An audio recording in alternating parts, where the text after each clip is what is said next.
convincing story that maps onto reality, and that's why the central narrative is falling apart. Right now in the United States, people should not be walking around with masks. We must see the central narrative for the fiction that it is. We are Americans. While elections are sometimes messy, this was a secure election. The founders began the fight for human liberty and self-governance, and it's up to us to finish the job. I tell you what, we are in a truth emergency right now. This is the end game.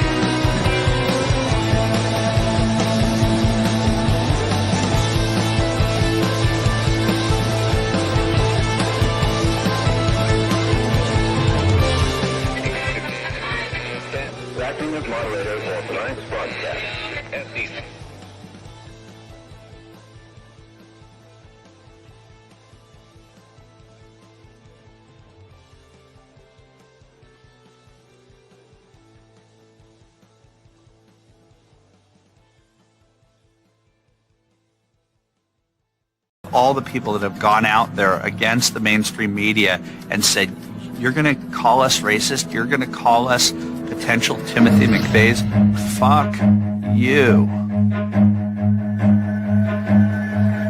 War.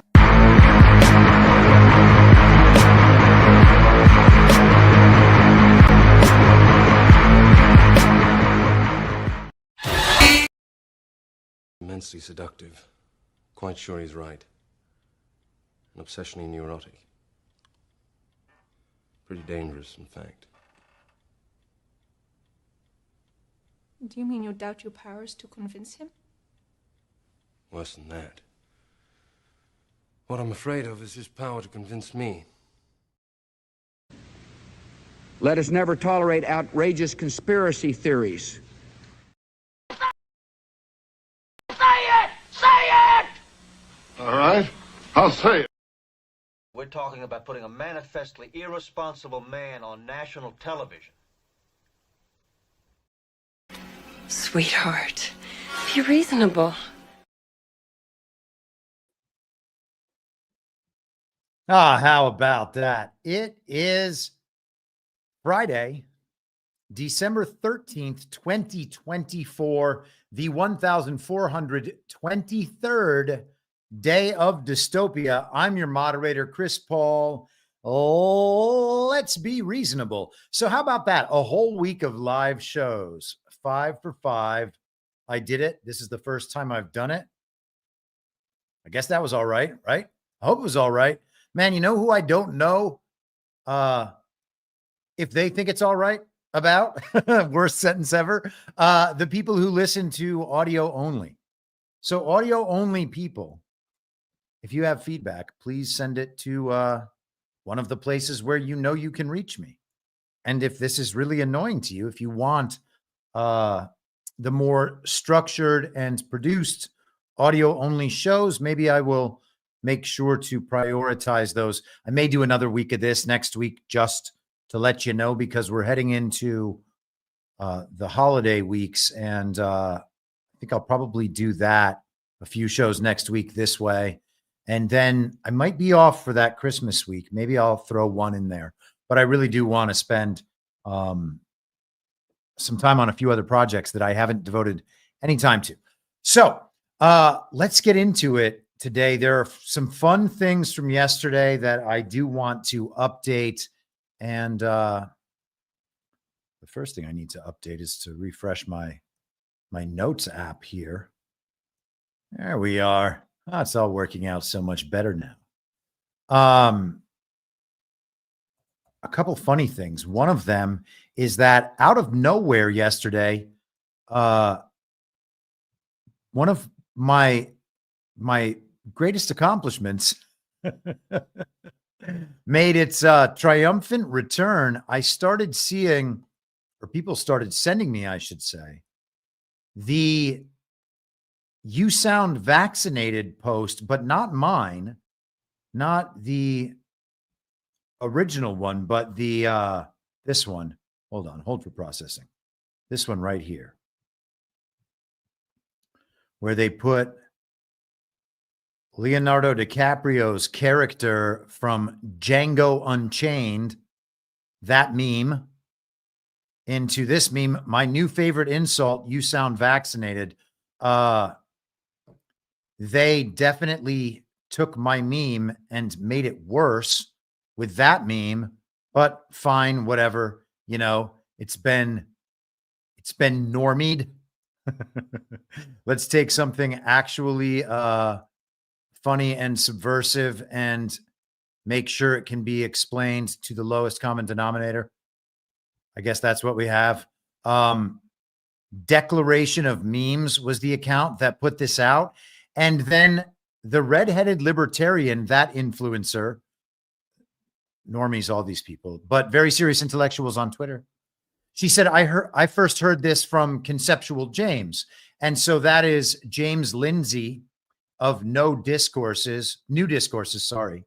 The guy who, with, I think his name's Peter Boghossian, produced those hoax academic papers to see if they could get peer reviewed. And they did get peer reviewed and published in popular journals. He did one about the mating habits of dogs at the dog park and whether they expressed LGBT tendencies or something like that. And, you know, he went on Joe Rogan for this. These guys were very popular for that info op for a few years. And he is, he pretends to be super based and red pilled now. He's a very serious intellectual on Twitter, got like 400 and something thousand followers. He now goes around calling people who don't toe the line on Israel the woke right. He thinks he's, dude, this is one of those guys that thinks he's very edgy. One of the edgiest guys on Twitter. He came on Truth Social and I called him out for lying to all the people there in his posts, thinking that he was going to establish himself as a popular pro-Trump influencer over on Truth Social. I blew that up in like 3 days, and then he rage quit Truth Social after blocking me, which I found hilarious. He's not a particularly bright guy. He does all the he's like exposing Marxism and the postmodernism and all that, but didn't even do a good job doing that. He is a statist and a globalist himself. It's also stupid. But anyhow, he did not come up with "you sound vaccinated." He simply stole that material from me and tried to make it his own. And apparently the very serious intellectuals on Twitter believe that it is his. And, you know, that's the price you pay for being censored while other people just disseminate normie fare to idiots and get popular doing it. And so, hey, that's the game over there on Twitter. Dina Boyette, thank you. Rumble Rant, $20. Good job, Chris. I do enjoy your point of view. Thanks for all that you do. Thank you very much, Dina. Okay, so let's go through a few more silly things before we get Sadis says the hoax papers were genius. And I do agree with you about that. That was a very funny stunt that at this point only looks like a stunt that was made up for exactly that purpose. No hate, good stunt, but you know, is it the product of a brilliant and important mind? No. He's got he's got one good half-hour long talk on Marxism, and there's probably some other good stuff in the New Discourses stuff.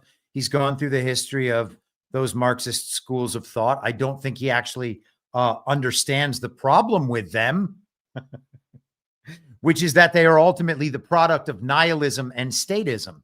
And he is a nihilist and a statist. So, of course, he's not going to realize the ultimate problem. And what he instead does is just fortify his position as controlled opposition. And, of course, he did. Today is Friday the 13th. I didn't realize that. I was on Badlands Daily this morning, and Brian told me about that. And apparently, I don't know who it was, maybe Nuke Hayes or Medbeds in the chat over there, pointed out that Friday the 13th originated with the Knights Templar, which I thought was very interesting. And I thought maybe it would be worth, at least we're not going to dig deep on this unless something, triggers a thought. What kind of a fun thing? Let's ask the machine what they think. So I just asked for the Knights Templar in Friday the 13th, and it said the connection stems from a pivotal historical event on October 13th, 1307. So 717 years ago. Actually, 1717 and 2 months ago. Whatever. On this fateful day, King Philip IV of France orchestrated a massive coordinated arrest of the Knights Templar across France. King Philip IV, who was deeply in debt to the Templars, devised a plan to eliminate both his financial obligations and the order's power. With Pope Clement V's backing, he accused the Knights Templar of heresy, including blasphemous acts and religious crimes. At dawn on Friday the 13th, October 13th of 1307, approximately 15,000 Templars were arrested simultaneously across France. What? The aftermath, the Templars faced a brutal persecution, not prosecution, persecution? That sounds like you have a perspective there. Perplexity, is it the perspective you always have? They were subjected to medieval torture techniques, forced to confess to fabricated crimes. Their properties were seized. Many were ultimately burned at the stake. So it's got its own victimology. The Knights Templar have their own victimology. The Grand Master Jacques de Molay became a central figure in the legend. Before his execution, he reportedly cursed King Philip IV and Pope Clement V, claiming they would both die within a year. Remarkably, both men did die shortly after de Molay's execution, adding mystique to the story, or just letting you know that the Knights Templar were part of a larger organization and someone would happily go kill those two men. That's all that means. I'm not sure that's a curse. This event effectively destroyed the once powerful Knights Templar order, which had dominated medieval life for 2 centuries. The Vatican would later issue a proclamation in 2007 declaring the Templars innocent of their alleged crimes. The dramatic fall of the Templars on Friday the 13th has since contributed to the superstition surrounding this date in Western culture. So we have been conditioned to believe that the Friday the 13th is a day of bad luck. I guess that just depends on your perspective on the Knights Templar. Now, I said we weren't going to go off on some side dig, and I immediately have determined that we now have to. And while that page is loading, which is taking forever for some reason because I just upgraded my internet, it's supposed to be the super duper, super fast internet. So I don't know what's going on there. Maybe the link is dead. Maybe Friday the 13th is causing it. Maybe Friday the 13th has the exact same effects as Mercury in retrograde. Oh, man. Okay, I want to play this video while we can wait for that for just a moment. Man, today has been pretty funny so far. Here is a video, and I am told the only caption here is, this is from Carly Bonnet's page. The crown of thorns is returned to Notre Dame Cathedral. So significant because it just reopened, of course, 5 days ago when Donald Trump was shown to be the king of the world 6 days ago to the rest of the world. Let's take a look at this here Crown of Thorns video.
All right. So I should have kept that up.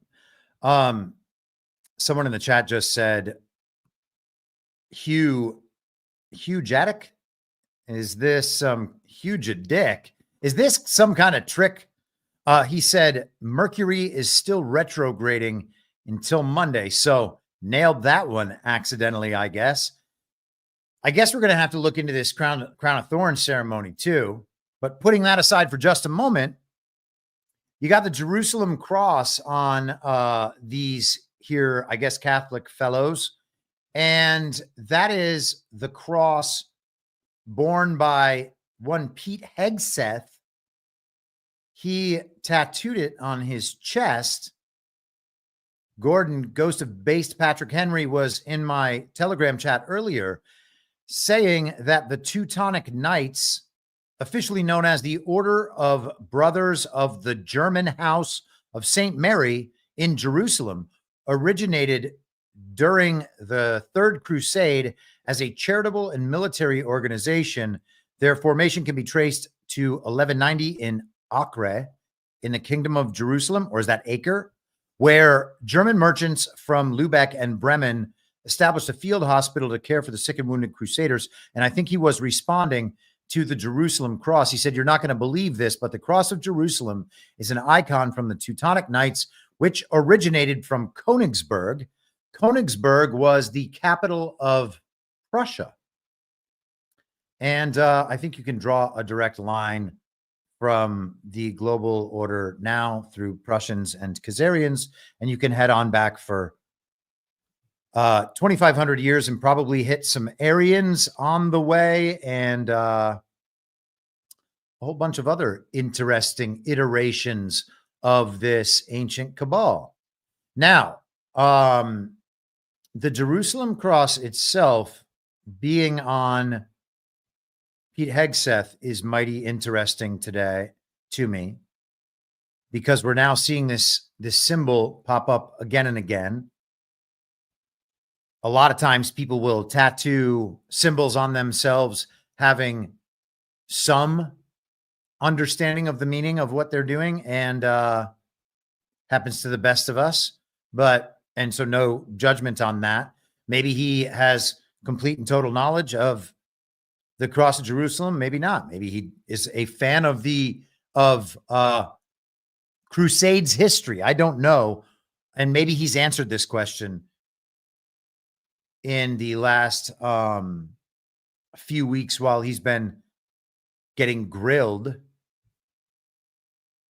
So the Jerusalem cross, also known as the Crusader cross, is indeed associated with the Knights Templar, though it is more prominently linked to the broader context of the Crusades and the Kingdom of Jerusalem.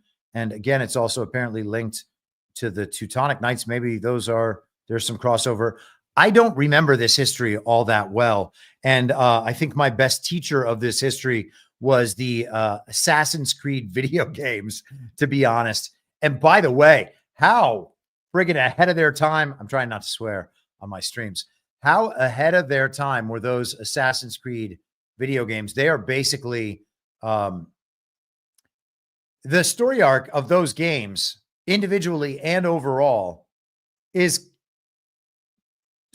there's so much overlap. Let's say that there's so much overlap with those games and what we're dealing with here, because the underlying premise of those video games, aside from the historical stories that they go back through that are totally about these cabals and the kind of pagan and religious interplay of the spirituality of historical countries, eras, continents at a time. They go through ancient Greece, ancient Rome, ancient Egypt, Nordic stuff. Gosh, man, those games are absolutely amazing.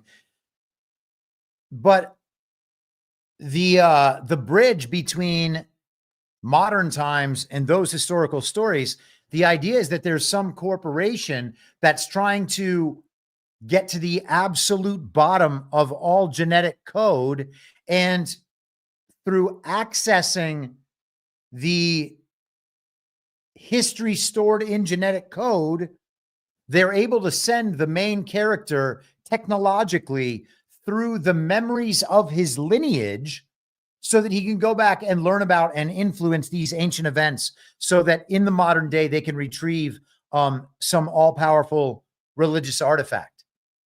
Those games are, I mean, the coolest in terms of video gaming. And I've played a lot of video games in my life and still do occasionally. By far and away, the coolest video gaming experience ever, I think, is going through those Assassin's Creed video games. But they all intersect, not they all, many of them intersect exactly this history. Gosh, man, there's so much there. There's so much there because you got to think that, well, it's obvious, I think, that some of the same dynamics playing out or at play right now were playing out back then. And you got to look, good twin, evil twin within the Catholic Church, within obviously, gosh, I was going to say the Church of England, but all of these religious histories in any group or formalized body, there's going to be good twin, evil twin aspects because those aspects exist in all of us. When I talk about the party of false decorum, I hope I don't ever make it seem like those aren't real things that really play a role in people's lives. No matter how much you try to resist them, they're still there. I mean, we all have concerns about our reputation. And I think that that probably leads us to a lot of dishonesty over time, trying to preserve a certain image of ourselves that we mean to project. And that, you know, that's one of those things that I had so much experience with from all sides, including my own, obviously projecting false images in Hollywood. You know, people are just trying to do it all the time. And it's kind of agreed there that you don't call it out when someone else is doing it and they won't call it out when you're doing it. And then, you know, whoever can successfully build up this image the best, that person's going to end up gaining all the advantages. I want to get this. I want to pull this up one more time. I don't know why this link's not working for me. The Knights Templar here. Why in 2000 would the Vatican in 2007 issue a declaration that they were innocent of all these crimes? 1307. And someone's deciding 700 years later that they're innocent. The Vatican released the Chinon parchment, which documented Pope Clement V's initial absolution of the Templars from heresy. This document had been misplaced for centuries. In the Vatican archives, and revealed that the Pope had originally intended to reform the order rather than dissolve it under pressure from King Philip IV. The Templars were accused of various crimes, including heresy and blasphemy, primarily as a means for King Philip IV to eliminate his debts to them and gain control over their wealth. Now, isn't this interesting? Okay, so without knowing the history of this age, okay, and I'm just admitting that right up front, this is a thought exercise, if you will. We are right now, as I've said many times, in a war against the global banking cartel and the criminal enterprise, the global criminal enterprise that supports it. We are, as a country, we are told, $37 trillion in debt at this point, or something close to it. Now, $37 trillion in debt can never, of course, be repaid. But the good thing is that we're in debt to the people we're at war with. And when you're in debt to the people you're at war with and you defeat them in a war, you don't owe them any money anymore. And so could this be like that? It's one thing to say he went to war and he did all this because he was in debt and wanted to be out of debt, but maybe he did all this because those particular people, that iteration of this same cabal, might have been found out. The acknowledgement of their innocence was seen as a significant historical rectification. By whom? Who cared about this? It was also noted that descendants of the Templars had urged the Vatican to address this injustice ahead of the anniversary. Let's see if we can get just one more. Oh, yeah. The place I was trying to go is called the knightstemplar.org. Maybe that's why it's not opening. And then we've got, what's this here? Long lost text lifts cloud from Knights Templar. Hey guys, have you ever wondered why my shows end up 2.5 hours long and not about what I planned them to be about? Here's your answer.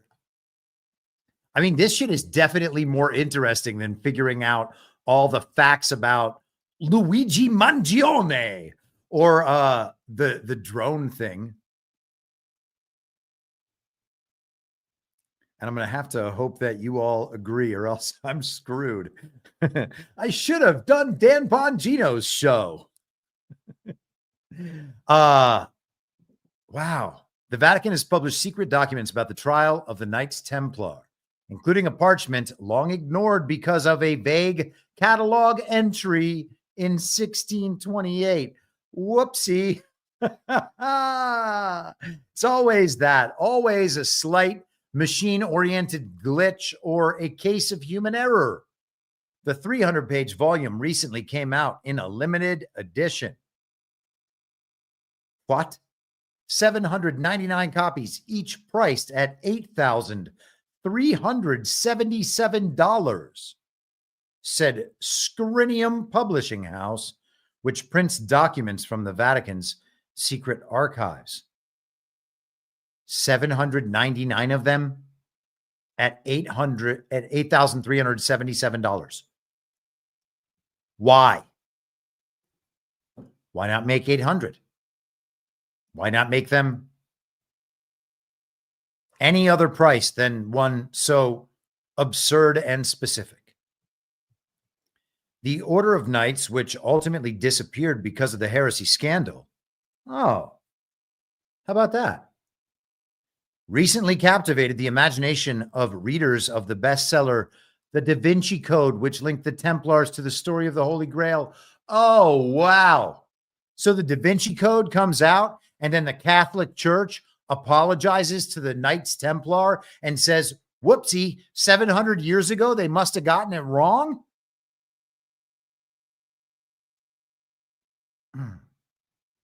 Really incredible. And does the cabal disappear when it is caught and prosecuted? Nope. It just moves somewhere else and then takes a new name.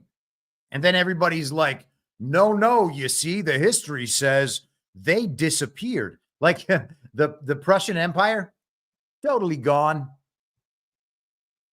Disappeared. Once it disappears, it can't come back. That's the thing about that.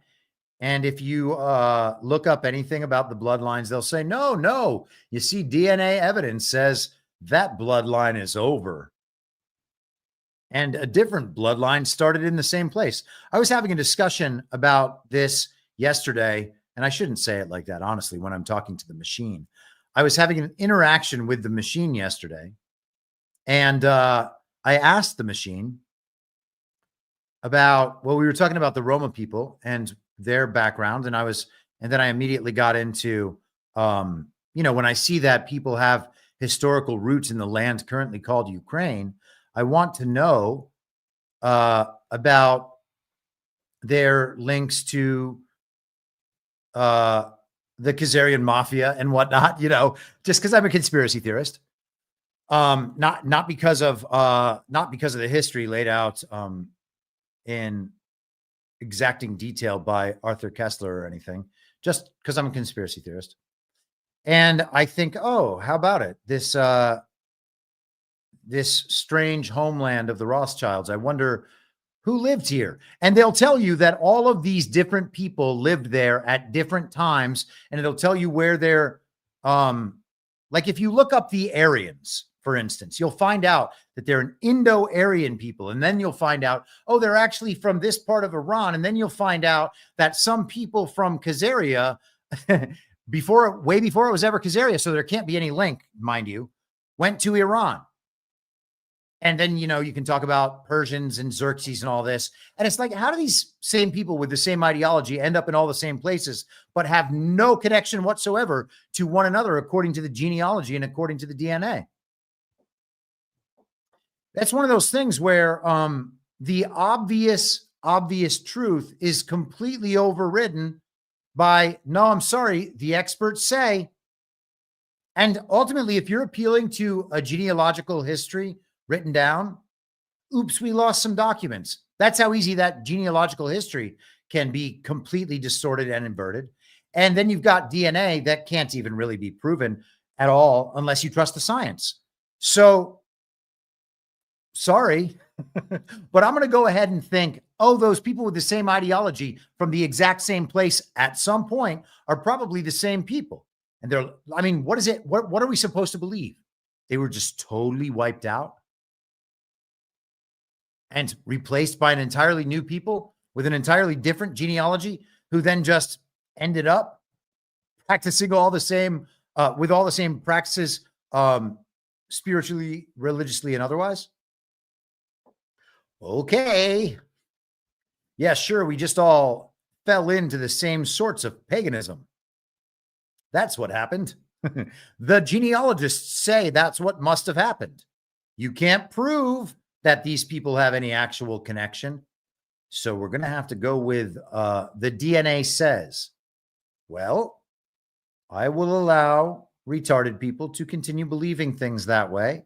And I am going to believe things the way I believe them. And then down the line, at some point, we can see who's really retarded. And maybe it's me.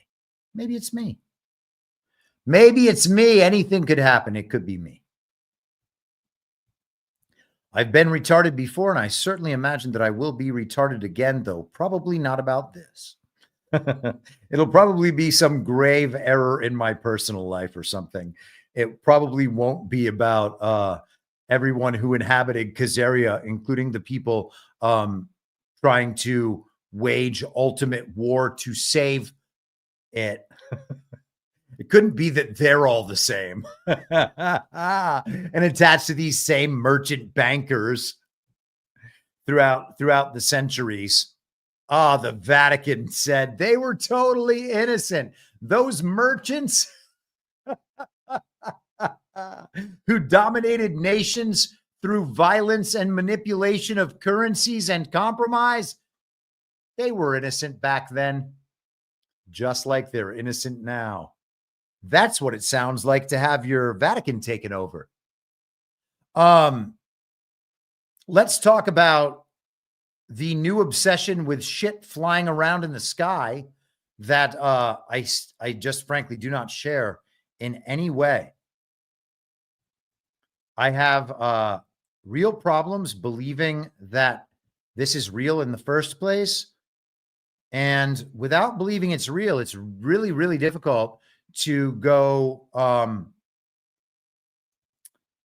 hog wild over what it all means. So this is apparently a New Jersey Division of Fire Safety Fire Threat Task Force intelligence bulletin, one of the most official documents of all time. Recommendations for encountering downed UAVs issued December 2024. Because they had to. We have to warn the people. The New Jersey Division of Fire Safety has developed several guidelines when encountering downed unmanned aerial systems in collaboration with the NJSP and FBI Newark office. And if you can't trust the FBI and all of their various offices, who the hell can you trust? Safety recommendations. Number 1, downed or landed drones should not be approached. Stay the hell away from that thing. Don't look too closely at it. Wear goggles. Do not attempt to speak to the drone. does not speak your language. Now, as is often the case, we're going to need to hold for processing as I find a video that I want to watch. I'm going to go ahead and waste your time with this today, guys. You could be talking to very important people on Twitter about what's in Luigi's backpack. You could be doing that. Or you could be doing this.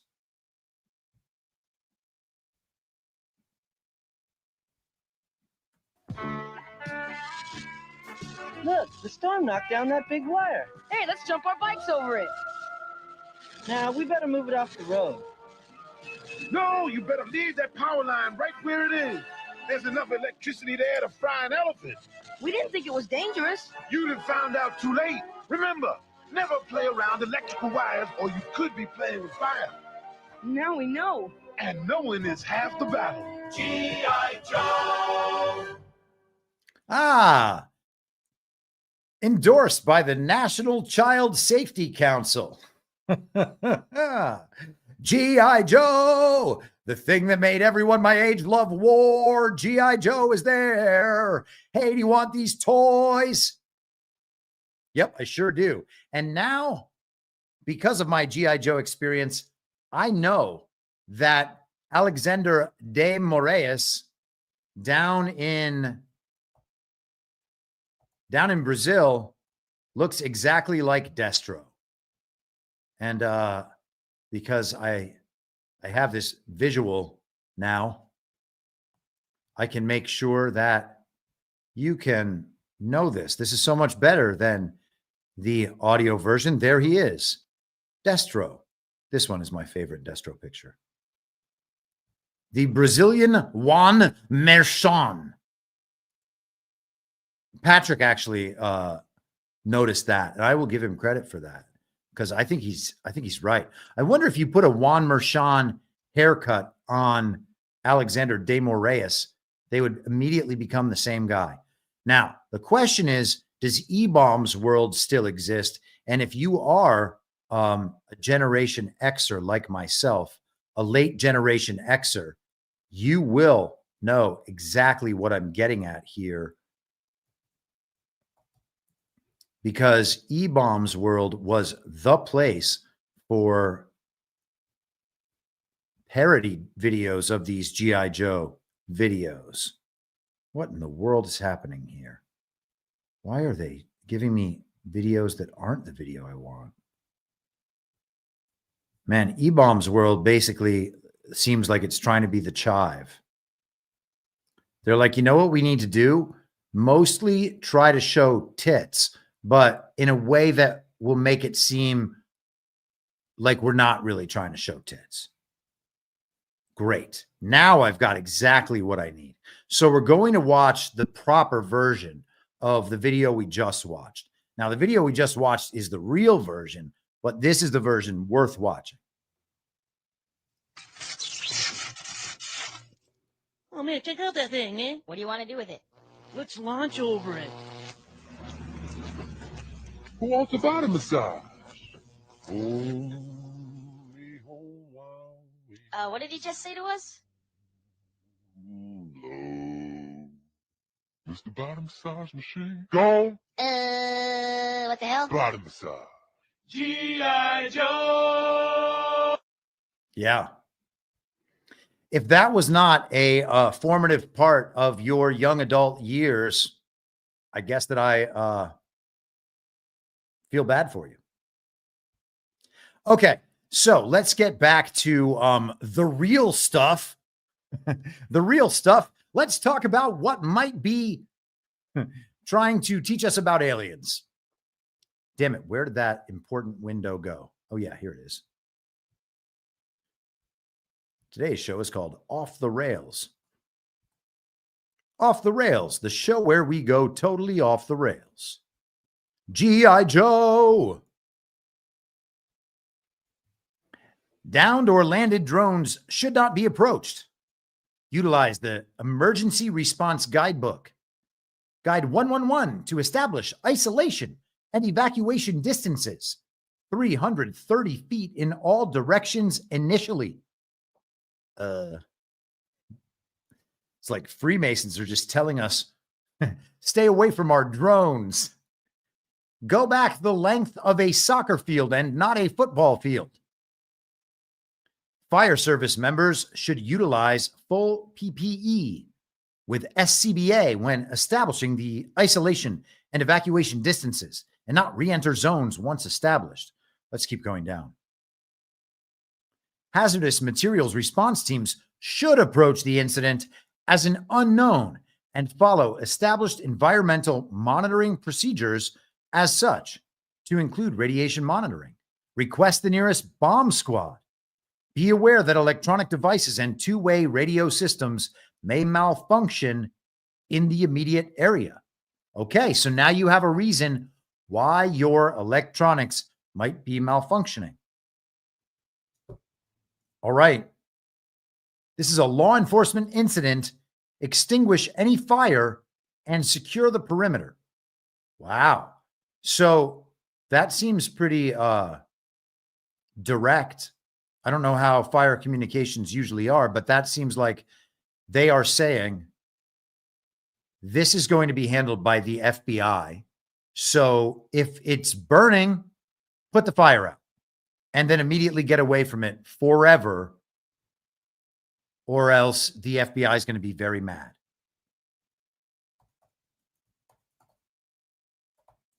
So the lesson to take away from this is don't approach UFOs, I guess. Gosh, man. Things I wanted to get to all week, and there's just too many interesting in strange ways and funny stories. These interesting in strange ways stories, I think, pack more into them than some of the important news. Just weird coincidences today, too, because we have these stories yesterday and today. This one from the Daily Beast. Nancy Pelosi actively working to tank AOC's bid for top committee role. Now, why would AOC be assigned to any top committees? Your guess is as good as mine. Let's state our premises. First of all, the Congress, there's no way it can actually be legitimate. We even had Peter Tickton the other day saying that half the Democrat caucus knows it's illegitimate, is obviously illegitimate. Their races, from what he knows to be true in the evidence he saw, are illegitimate. And I would suggest that, as I said in the show the other day, Peter Tickton and I have different standards for the burden of proof there. I think his is actually reversed. I think all the elections should be assumed as illegitimate until proven otherwise, rather than assuming they are legitimate until it's proven that they're not. There is no reason to have faith in any election results. Zero of them, including and especially Donald Trump's, by the way. Donald Trump already has the public mandate. Donald Trump won in 2020 by a lot. So whatever real votes were needed in any sense were provided back then. We don't have to view 2024 as legitimate in any way, including to substantiate Donald Trump's legitimacy. So assume it's all fake and fraudulent. Nancy Pelosi is reportedly campaigning against Alexandria Ocasio-Cortez's bid to be the top Democrat in the House Oversight Committee. The former Speaker of the House instead is pushing Representative Jerry Connolly to win the high-ranking role and is actively working to tank AOC's bid while making calls on behalf of Connolly, Punchbowl News reported. So, the report adds that Pelosi's behind-the-scenes maneuvering displays the sheer amount of political capital she's willing to put into Connolly's campaign. Let's actually just go to Punchbowl, because it is better always to get the original reporting than it is to get the derivative reporting, which, and of course I just opened the same page again, which is how this should be seen, because we have and have had for quite a long time Oh, gosh. Okay. So not even worth it. Not even worth it because the original reporting apparently was just this here tweet. So Pelosi is willing to expend significant political capital on this guy. Jerry Connolly is like the Jerry Nadler of not Jerry Nadlers.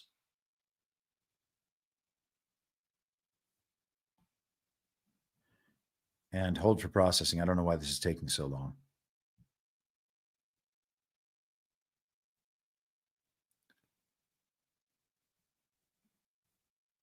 Jerry Connolly is this absurd figure.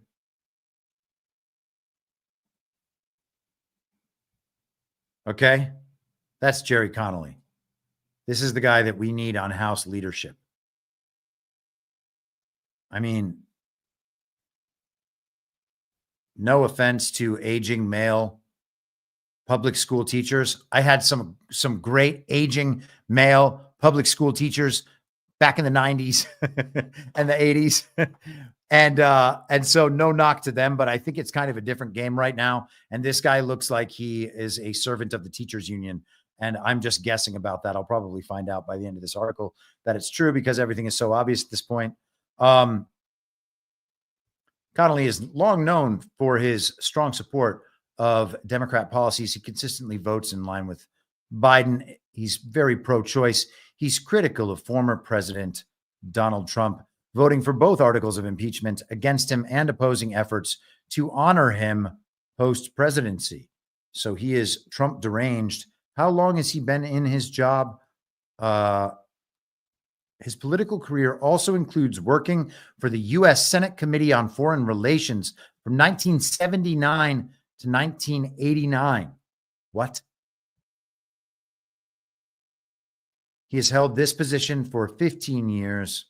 What in the world was he doing on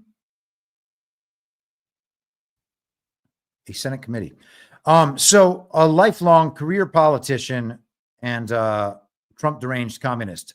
And Nancy Pelosi wants that guy to get the office. She is protecting the old guard quite clearly. Nancy Pelosi also has another issue today. She is injured. Nancy Pelosi hospitalized during a congressional delegation trip abroad. Her office says she was hurt today while marking, this article has been updated, I believe. She was visiting Luxembourg for a remembrance, an 80th anniversary of the Battle of the Bulge. Nancy Pelosi is not able to attend. She continues to work and regrets she is unable to attend the remainder of the Codel engagements. So let us take a brief dive into this. I had the Battle of the Bulge pulled up earlier if you watched Badlands Daily.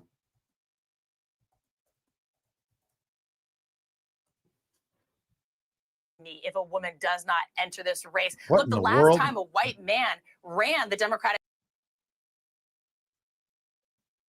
Why is this article yelling at me?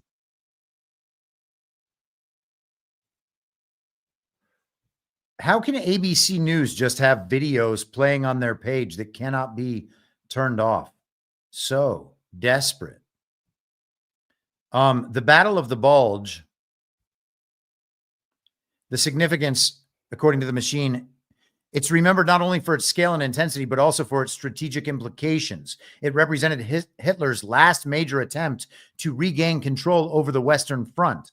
The failure of this offensive effectively ensured that Nazi Germany could only retreat for the remainder of the war. The battle underscored the resilience and determination of American forces in overcoming adversity under challenging conditions.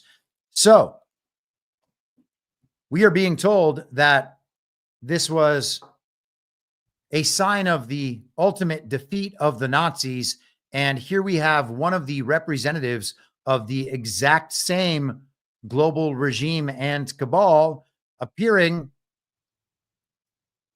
planning to appear at a remembrance and being unable to because she has been hospitalized. She, quote unquote, sustained an injury during an official engagement. So Nancy and Mitch are both getting injured at the same time. Nancy is unable to attend. 18 House members are part of the delegation, and now they're down one. So only 17 can go. Huh. How about that? Michael McCall seems to be he was the guy doing the Anthony Blinken hearing the other day, if I'm not mistaken. All right, so let's move on from that. AOC trying to nix the old guard, then goes to Luxembourg for a remembrance of when her regime lost in World War II. Her father, a very prominent regime communist and mobster.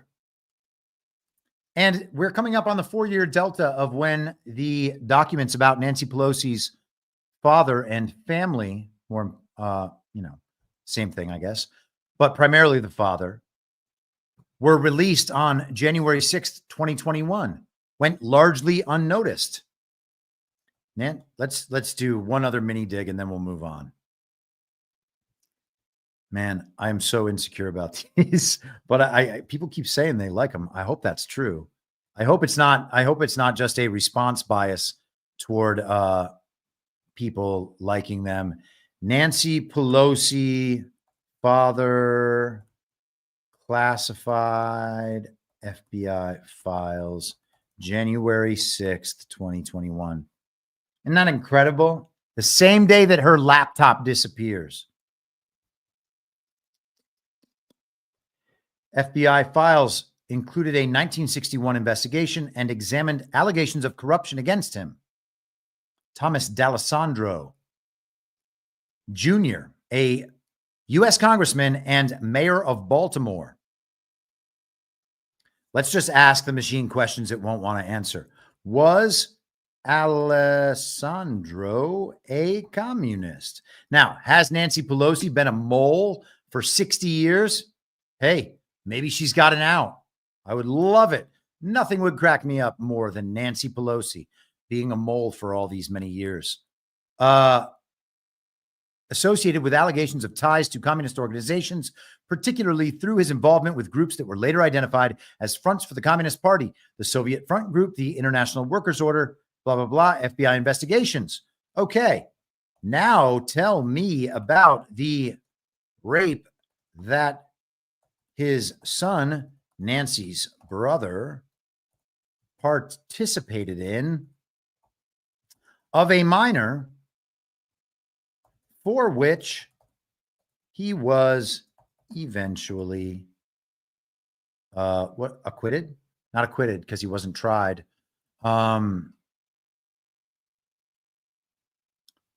Dismissed, I don't know, whatever. I'm sure that's a good enough word, though not the right one.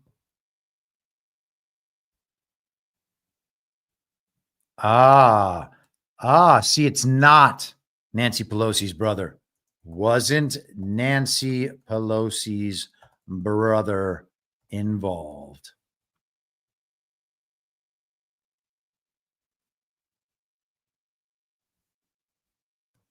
Okay, here we are. Frank D'Alessandro was accused of participating in the gang rape of an 11-year-old and a 13-year-old, along with 14 other men. This incident reportedly occurred in Baltimore and drew considerable media attention due to its severity and the number of individuals involved. In a trial that many view as deeply flawed and corrupt, Franklin D'Alessandro was acquitted of all charges. His acquittal has been criticized, with claims that the trial was marred by irregularities and potential misconduct. Beyond the rape case, he faced later allegations related to organized crime, including involvement in a multi-million-dollar gambling operation in Baltimore. He was also linked to various political controversies during his career.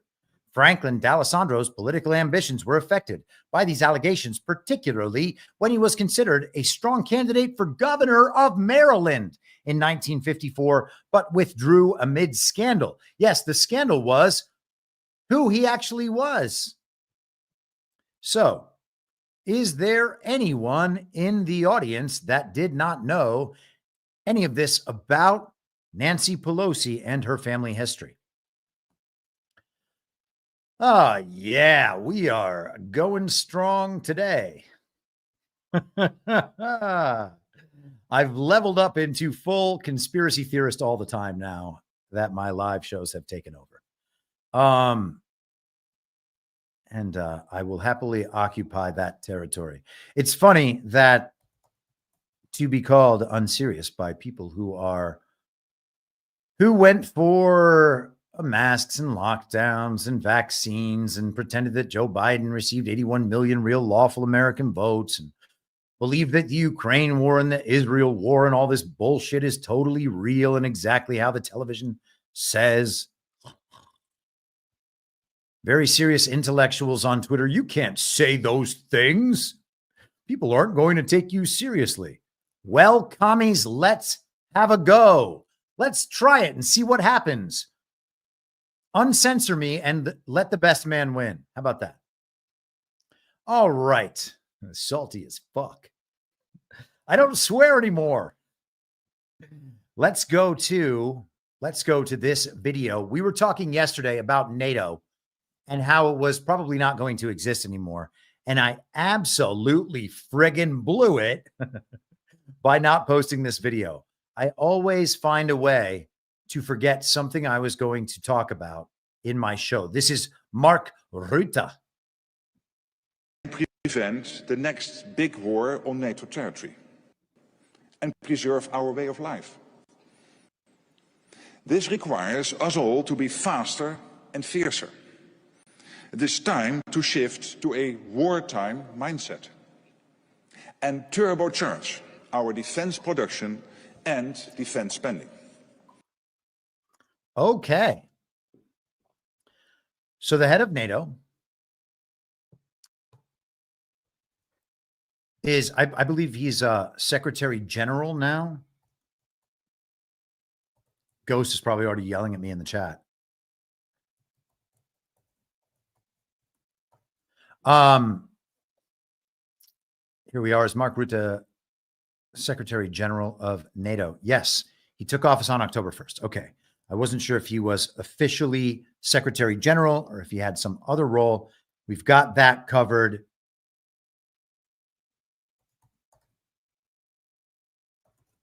I'm asking it, was he nice to Donald Trump? Because I think that Rutte, despite seeming like he is a very committed regime communist, he has not been outwardly hostile to Donald Trump. And I think that this statement here from Rutte actually is helpful to us. And the reason I think that is because he is telling the countries of Europe, the people who still take NATO seriously, which is the regime and the uniparty and regime-oriented and uniparty-oriented people around the world, including many elites who think that their program is still just right on track. He's telling them we need to be in a wartime stance here in Europe. And what we need to do is up spending and up military production. Now, I said in response to this video yesterday on Telegram and maybe Truth Social, the world will soon see that without the U.S., there is no NATO.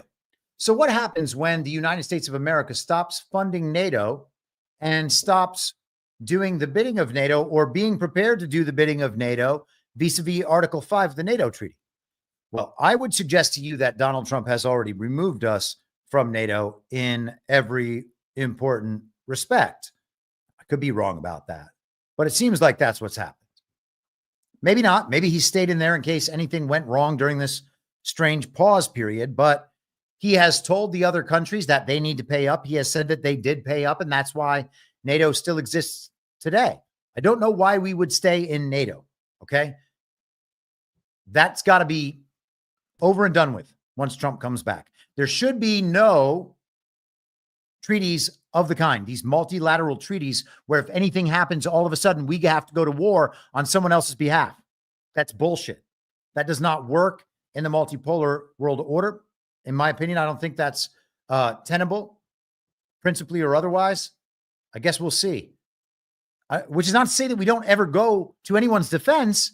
It's to say that we don't sign treaties like this that commit us to the defense of other nations, particularly when we can see how this sort of thing is used by the global regime. Remember when we were told that shells had wound up in Polish territory, Russian shells, that Russia had thereby attacked Poland and triggered Article 5 of NATO, and then we would have to go fight against Russia? And then we found out two hours later, after Alexander Vindman lost his mind online, that they were actually Ukrainian shells shot from Ukraine, and that therefore Article 5 wouldn't be triggered because we can't, of course, go to war with Ukraine, no matter how much damage they do to our interests. I remember. Pepperidge Farm remembers. Thanks, Ghost. Okay, hold on. Where was I going to go? Article 5 of NATO. Mark Rutte. Oh, back to the Telegram post. We are the labor force and the fighting force for the entire global regime. We've got to understand that. The Uniparty exists to convince us that the regime's agenda is always the right one and that we must choose a brand of that agenda that we will defend with our lives and support with every last drop of sweat. We need to be fully committed through all of time to fight their wars and die in them and do all of their labor and then pay them taxes so that all of that money, all our resources and the lives, all our blood and treasure can be spent on the comfort of Europeans on holiday. And that is what they want forever. We are that critical part of the global regime. We feel like we are the freest and the most powerful and the wealthiest and the best taken care of. We are the slave colony for the global regime. All right. And maybe they treat us better than some of the other slaves. We are still their slave colony. The U.S., I said, under the Uniparty is subsidizing the rest of the regime nations as it collectively promotes every manner of atrocity.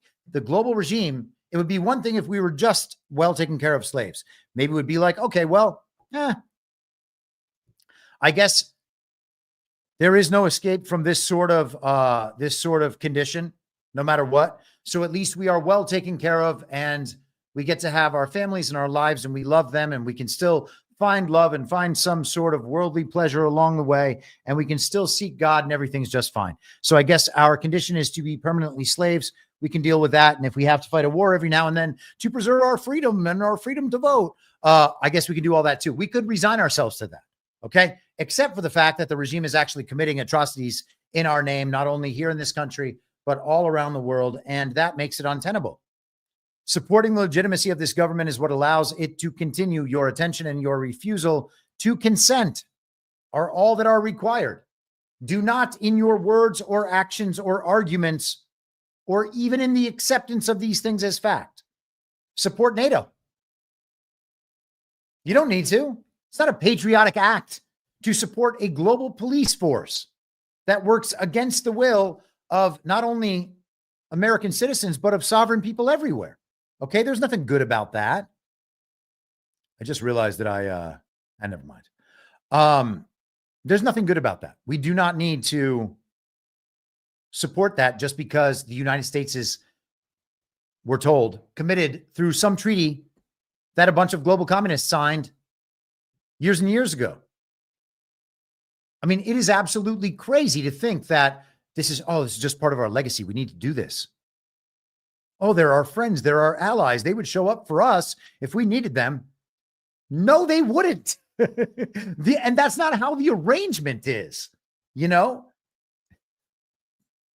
That is not how the arrangement is at all. These other countries went and fought by our side after 9/11. All right, well, that's a lot to unpack, fella. Which part of that do we have to sign up for? All right.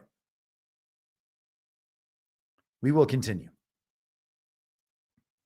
We will continue. So yeah, Mark Rutte talking about needing more money and more buildup of military equipment. One of those problems is that NATO's losing its base in Romania. So I imagine they have to do a lot of this. But this is big. We're probably going to see that these other countries actually don't have the ability to build up a force like that. And they probably don't have the troops to man a force like that in any significant way. So they wouldn't come to our rescue and be by our side, maybe in very, very limited numbers. I don't want to, and again, I'm not trying to cast aspersions on European militaries. I really am not, and certainly not our own. But we got to be realistic about this stuff. And we have to make sure that we are resistant to all the aspects of the global regime. You actually have to commit to the whole project. You can't say, well, I think that I'm totally America first, but our European allies in Israel, and NATO, we have to have NATO. That's what protected us throughout the Cold War. Blah. Really? Do we have to take that sort of neocon establishment Republican normie bullshit seriously now? I don't think we do. And I know that Dan Bongino and Tucker Carlson will definitely tell you different. I don't take them seriously either. So, it is what it is. How can you say that about Dan Bongino? He was in the Secret Service. Well, that's part of how I can say it. Okay. And maybe I'm wrong, but until certain conditions are met, I'm going to go ahead and just keep believing I'm right. Let's also talk about this. This is one other thing from yesterday. This is our favorite, Caitlin Collins from CNN on X, formerly Twitter. What does she have to say? Hold for processing. Here it is.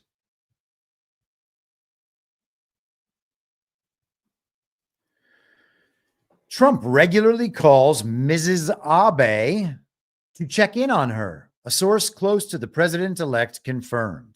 And the dinner was scheduled through direct conversations between the two, not government channels, as is often the case with diplomatic figures. Now, that is quite interesting. And I thought, well, I got to know more about that because I just mentioned Shinzo Abe yesterday and whether he might come down back from the ether and bless us with his presence at the inauguration. What could be better? I suggested that not only Xi Jinping come, but Putin and MBS and both Kim Jong-un and Yoon in Korea and Bolsonaro and Orban. Let's get the whole gang back together. And Manny Mac can come now too, because it's pretty clear that he's bent the knee. And then the Prince of Wales, maybe he can come. Where's the king? Where's the king? Trump manhandled the Belgian royals. If you need to, well, maybe this would refute the Manny Mac thing. If you need to get manhandled, you're not welcome. So maybe Manny Mac can come to Trump's next inauguration, but not this one.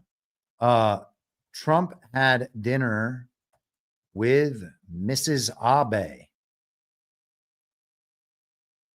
And so I want to just pull this up. This is what's being discussed here. Trump is scheduled to have a private dinner with Aki. I hope I'm saying that right. No disrespect to the Abes, certainly. And, I feel like if I was Shinzo Abe and there was a meme of me and Harambe together and people wanted me to come back to Trump's inauguration, I feel like that would be a compliment. And I would smile and say, sorry, I just can't make it. But the former Japanese prime minister, widow of the former Japanese prime minister Shinzo Abe, on Sunday at Mar-a-Lago. The meeting highlights their ongoing friendship, which has persisted since Trump's presidency. Aki Abe was married to Shinzo Abe from 1987 until his assassination in 2022, and she often engaged in public discussions that contrasted with her husband's political views. Okay. Is she there as his emissary, as Shinzo Abe's emissary? Now, conspiracy theorist, sorry about being a conspiracy theorist so many times in this here episode, but the video of Shinzo Abe's assassination and the story surrounding that assassination seems to me to be pretty obviously bullshit. Now, I guess that upsets people. Probably not this audience, but they're like, how could you say that? Okay, well, if he didn't die, then where is he? Okay, bro. Hey, man, why don't you just drop it to a first principles perspective here and tell me how you know he's dead? There was video. Okay. And there was news. Yes. There was video and there was news. And he hasn't been back since then. Yes, as far as we know, he hasn't been back since then. The news that tells us everything we need to know and tells us that he was assassinated has not said that he's unassassinated yet. You're right. So yes. Yeah. Okay, fine. Right. I think about this with all these assassinations. Is it entirely possible that Shinzo Abe just needed to step off stage for a little while? And so they staged a ridiculous looking assassination to explain that? Yep. Totally possible. Would everybody believe that he was assassinated? Yes, they sure would. Look at the United Healthcare CEO story. That is so ridiculous. Okay. Is Shinzo Abe's assassination story less ridiculous? Let me see if I can find video of it. This might be a pain in the ass. I haven't looked for it in a long time. Man, this is, I remember at that point, I think it was 2022 on my old channel. Oh, wow. I remember thinking at the time, wow, this seems really fake, but I couldn't imagine an assassination being faked, really. And then I remember thinking,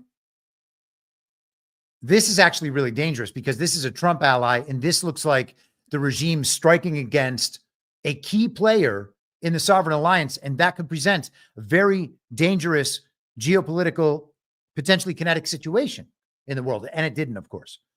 As far as we know. The same is true of the situation in Iran a few months ago, where the helicopter of the president, Ibrahim Raisi, just disappeared. It's crashed and he's dead. That's what happened. He's off the page. Now we're going to just elect this other president like we wanted to do. The regime was trying to get rid of Raisi and have new elections. And again, I think that all this stuff is arranged from a good side, and we're getting a story to cover up what's actually happening. And what's actually happening is that peace is spreading worldwide, and maps are being redrawn in ways that the regime does not like. And so to maintain the destabilization of our world, they continue to tell us these stories. If these stories can work us into a destabilization, they can certainly keep us in that destabilization, even while the world is becoming more stable. Because how would we know? Everybody, all of the news channels are telling us one thing. All of the people that we quote unquote trust on television to help us figure these things out are telling us the same thing. And it's impossible to ever just fully detach from all of this bullshit, no matter how bullshitty it gets, apparently. So detach from it completely and think about what's probably happening in a bigger picture. Well, we know what's happening in a bigger picture. In a bigger picture, deglobalization is happening.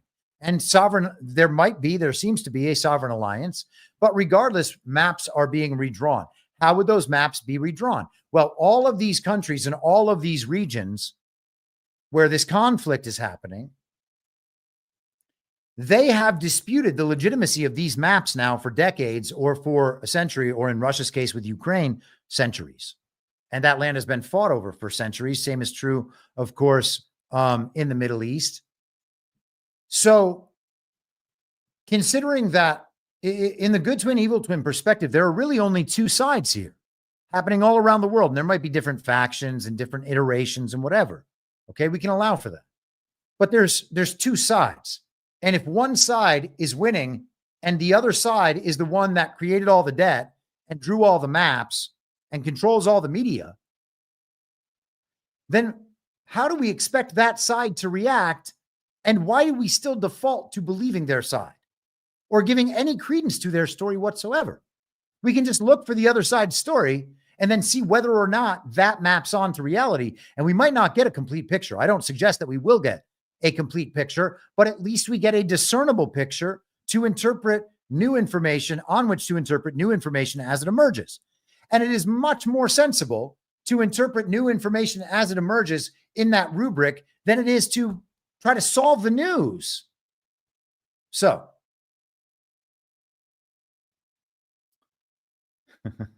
someone in the chat said, is that like gerrymandering? Yes, it's exactly like that. Anner, nice one. Nice one. Someone in the chat said, Slave to Him said, well, now media said July 13th was fake. Oh yeah. And you know, that can't be fake. Only the Patsy killer was fake. That was the only fake thing about that event. The only fake thing about that event. Every other bit of it was 100% true. Oh gosh. What are you sending me, Ghost? Is this immediately relevant? Or is it just funny? If it's just funny, I'll bring it up. But right now, I still have one more thing to do on inauguration attendance. Okay, so Mrs. Abe comes and meets Donald Trump at Mar-a-Lago the day after Donald Trump is shown to the world as king of the world in France. And if you don't want to interpret it that way, it is just fine. And if you don't like the idea of a king of the world, that's also just fine. It's not going to change any realities, by the way. If you want to say Donald Trump certainly is not king of the world. In fact, he's not even in control of the operation he's a participant in. I would say maybe you're right. Those are interesting points. We could have that discussion. But what I will say is that Donald Trump was shown to the world to be king of the world. Okay? I mean, certainly king of the West. If you want to say, well, Russia and China are more powerful than we are right now, and they have some sort of alliance, and between the two, they're more powerful than we are. Well, first of all, I don't know whether that's true. It might be. India is certainly very powerful. The nations of the Middle East are very powerful. There are a lot of powerful forces in the world that were nonetheless not more powerful. The factions within those countries and those countries collectively, those factions within those countries collectively were not more powerful than the global regime broadly, with the U.S. totally infiltrated and along with that cause. So that's why they didn't appear more powerful. Now they appear quite powerful. And it's because the perception of relative power has changed, I would argue. And a big part of that is lack of control over the media and lack of control over the manipulation of global finance. As those things go away, then all of a sudden those other nations that rely on actual kinetic power on the ground in a real way rather than all these abstractions,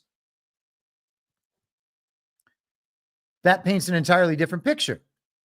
So Donald Trump is being presented as king of the West. He is clearly the dominant figure on the world stage. There's absolutely no doubt about that from a global Western perspective, global, quote unquote.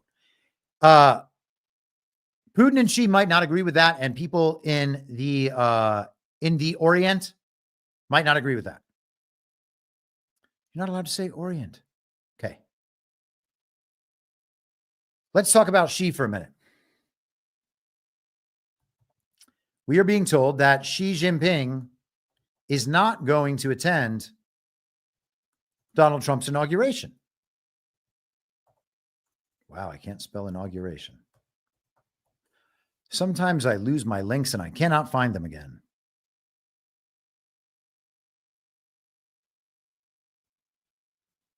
Let's go to the BBC. Let's get the full regime propaganda point of view. We don't need to get some lowly American propaganda point of view. Let's get the regime's version. The BBC, Xi Jinping not expected to attend Trump inauguration. According to two people familiar with the planning, China's ambassador to the U.S. is expected to attend, and other officials from Beijing may also join him. CBS first reported on the unusual invitation. Records indicate no foreign leaders have ever attended a presidential inauguration. This is an example of President Trump creating an open dialogue with leaders of countries that are not just allies, but our adversaries and our competitors too. Not the most eloquently spoken, but she was on TV, so all good.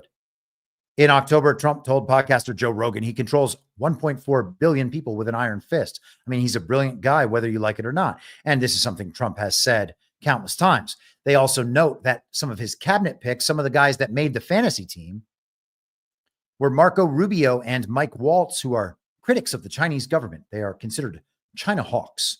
So Trump is meeting with all sorts of foreign leaders and dignitaries, as well as Mrs. Abe there as an emissary of Shinzo, who we can hope is still up there in the clouds with Harambe, watching over us, ready to reappear at any moment, but in the meantime, having his own pause/devolution/ ride off into the sunset term.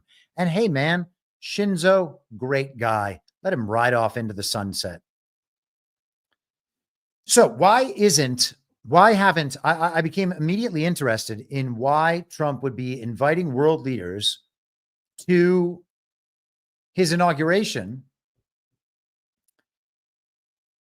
especially this one in particular, having never had a foreign head of state at a presidential inauguration. Seems odd, doesn't it? We're having all of these strange firsts. We are also going to have we're going to have a second. Donald Trump is going to, well, I guess kind of a third. No, well, second in this technicality. Okay. So in 2016, when Trump attended Army Navy, that was the first time a president-elect had attended the game. Presidents and former presidents had gone, or at least former presidents had gone while they were presidents, I think. I'm not sure if any former president has gone while being former president, though that would not surprise me. So Trump was the first in 2016 to go as a president-elect. And of course, he received a warm welcome in 2020. He received a hero's welcome when he attended. And this is part of John's Devolution series. And got my Devolution hoodie on today. Trump is attending again tomorrow. And tomorrow we will see a crowd of 80 to 100,000, whatever it is. I don't know what's in that stadium. How many will attend Army Navy game?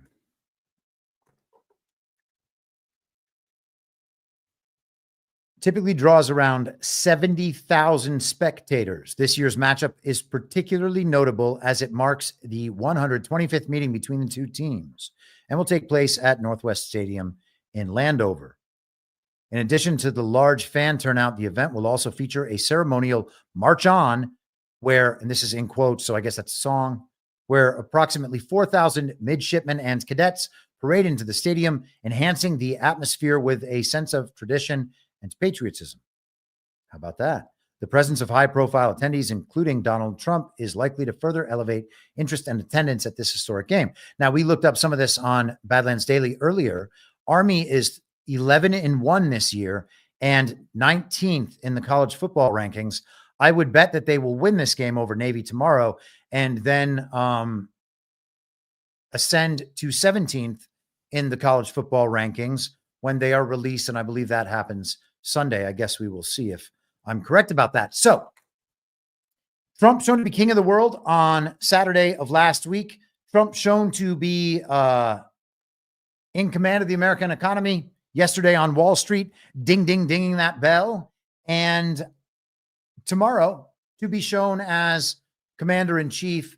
And again, you don't have to get on board with the conspiracy theory that I am proposing here, that he is all these things and it's just being hidden, though that is clearly what is being shown to us. You only have to understand that this is what the optics are for. They are clearly for this. Okay. This is not something that should be normie splained away. Oh, these are just all disparate events. He's just attending the reopening of Notre Dame. Oh, wait, I forgot to go into the crown of thorns thing. Do we have to do that right now? What is the significance of the return of the crown of thorns to Notre Dame?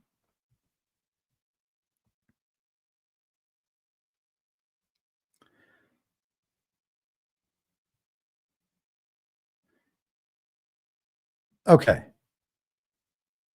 Now, let's start here, actually. This is the University of Kent in the UK. Man, we're going to do only side digs today. Oh, man. Just checking the chat here for a second. Okay. Only side digs. Welcome to Only Side Digs with Chris Paul.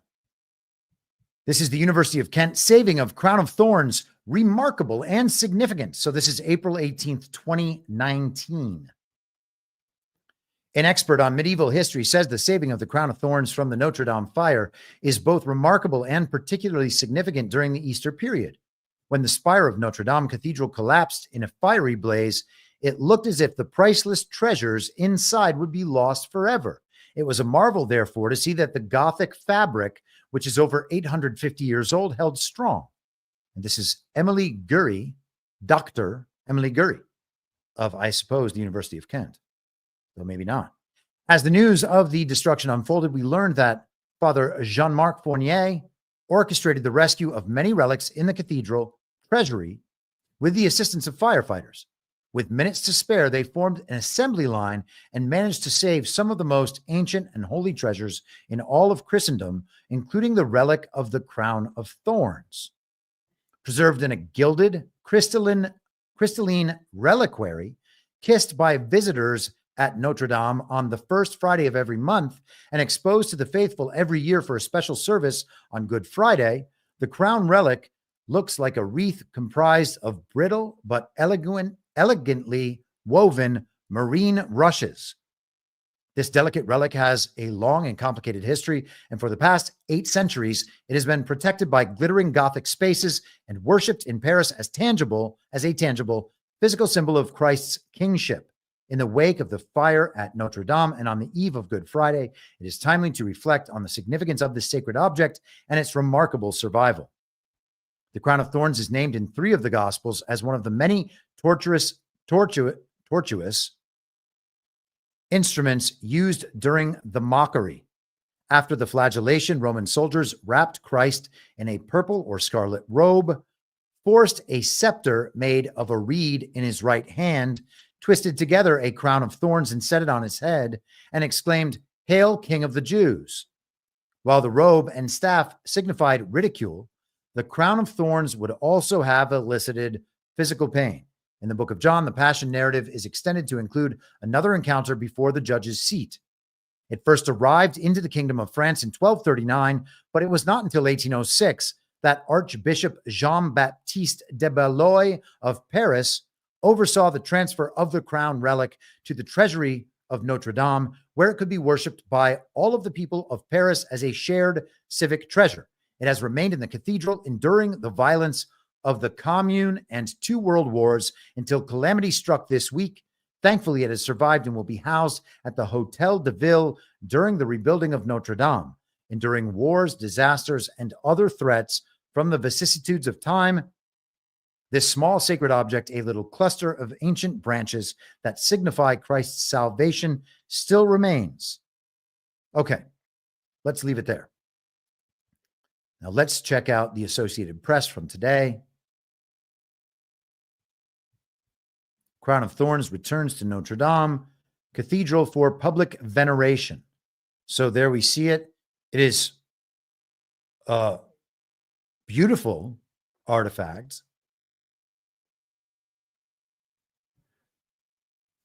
Oh, this is very short. An ancient relic that many Christians revere as Jesus Christ's crown of thorns returned Friday to Notre Dame Cathedral in Paris, 5 years after it was saved from the flames of the medieval monument's devastating 2019 fire. The crown, a circular band of branches encased in a gilded golden tube, was brought back to its historic home in a ceremony presided over by the Archbishop of Paris and attended by knights and dames of the Equestrian Order of the Holy Sepulchre, marking a key moment in the cathedral's restoration journey.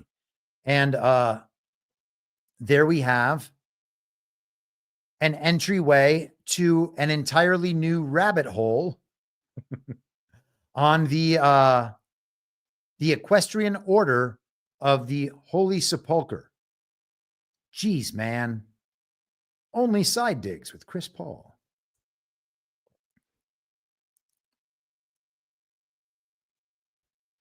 The Equestrian Order of the Holy Sepulchre of Jerusalem, also known as the Order of the Holy Sepulchre or Knights of the Holy Sepulchre, is a Catholic order of knighthood that traces its origins back to the First Crusade in the late 11th century. Established under the protection of the Holy See, it aims to support the Christian presence in the Holy Land and is recognized as an international order of chivalry. Wow.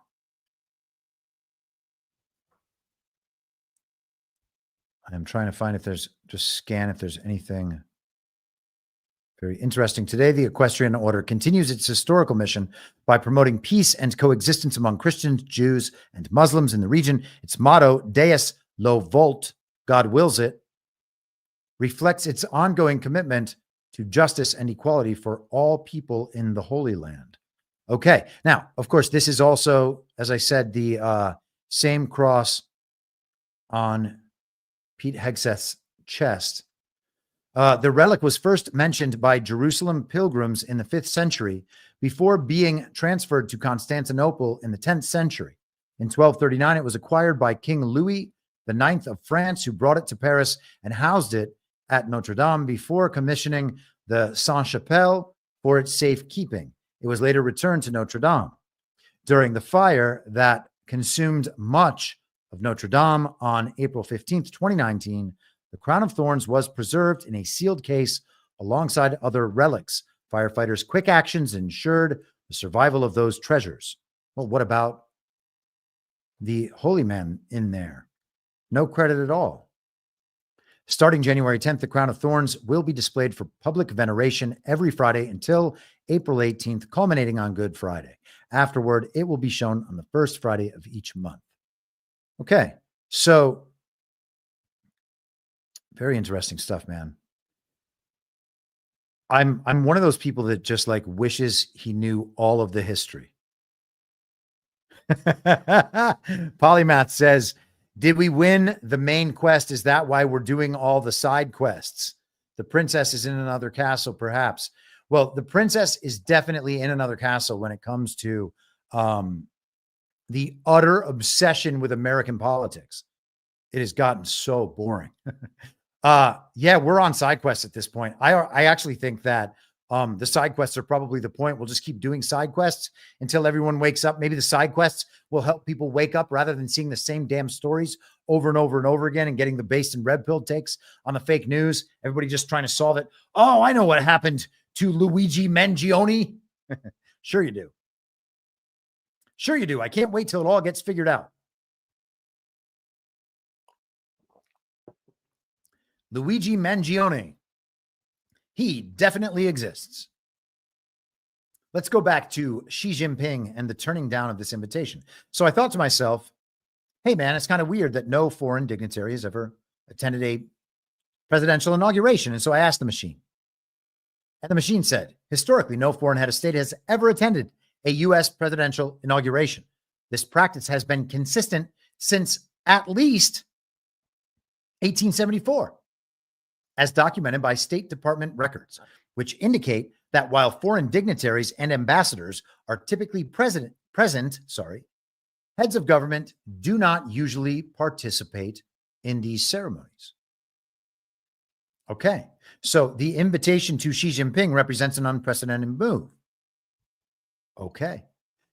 Donald Trump's attendance at Army Navy in 2016 was an unprecedented move. Donald Trump, we are told, is not the commander-in-chief of the American military right now, we are told. But he will attend the Army-Navy game tomorrow regardless. Is the fake president Joe Biden going? Not that I have heard. Okay, so this seems very odd to me. It also seems odd to me that a president-elect would attend the Army-Navy game, considering the significance of that game and the fact that it's the Army and the Navy. And consider that in line with what we discussed yesterday, the show of the military officers behind Trump at the inauguration. And even the machine agrees that that was some show of support for Donald Trump from the military in some way. I'm talking about optics here, okay? I don't have any insight as to what's going on behind the scenes, but we can at least talk about what the optics are and then not defer to what the default explanation from the media is when they tell us what the meaning of these events are. The optics are the meaning, okay? And the optics are whatever people think they are. That's the point of it. When you go see a movie, you watch the movie. You know it's a movie. It is up, if you are watching in a room by yourself and you have nobody to talk to about the movie and no one to text about the movie, nothing to look up online about the movie, you watch the movie and you think, what does that mean? Right? You watch the display, it shows you, and you think about what it means. We can do that with these events. We look at them, we think, what does that mean? Well, what does it look like? What are they showing me? We don't have to take the machines or the news's word for it. They are trying to reframe the optics that we are looking at. Now, sometimes you get valuable details about what's behind the optics, information among other information. I'm not saying ignore it. I'm just saying ultimately the meaning is the optics. And so you have to at least give some credence to what you perceive. And, you know, again, speaking to the choir, of course, if we've made it this far, it is certainly because we have been thinking for ourselves. So I asked, why are there no records on inauguration from the Secretary of State prior to 1874? And it answered me, the lack of records, because 1874 is the Reconstruction period, right? It is the period during which our Constitution was inverted. We went from the constitutional republic to the democracy. We went from the focus on the sovereign individual to the good of the state, and from a focus on liberty to a focus on equality. Okay. And that is, again, the argument of George P. Fletcher, Columbia University constitutional law professor, in his book, Our Secret Constitution. So the Constitution was inverted at this time. And all of a sudden we began having records from the Secretary of State about the attendees of inaugurations. Why? Right? Why? It's like they were trying to convince people that, oh, hey, this is our government now. Early U.S. governmental record keeping was not as formalized or comprehensive as it is today. Many records from the early years of the Republic were not systematically archived, leading to gaps in documentation for events such as inaugurations. Isn't that amazing?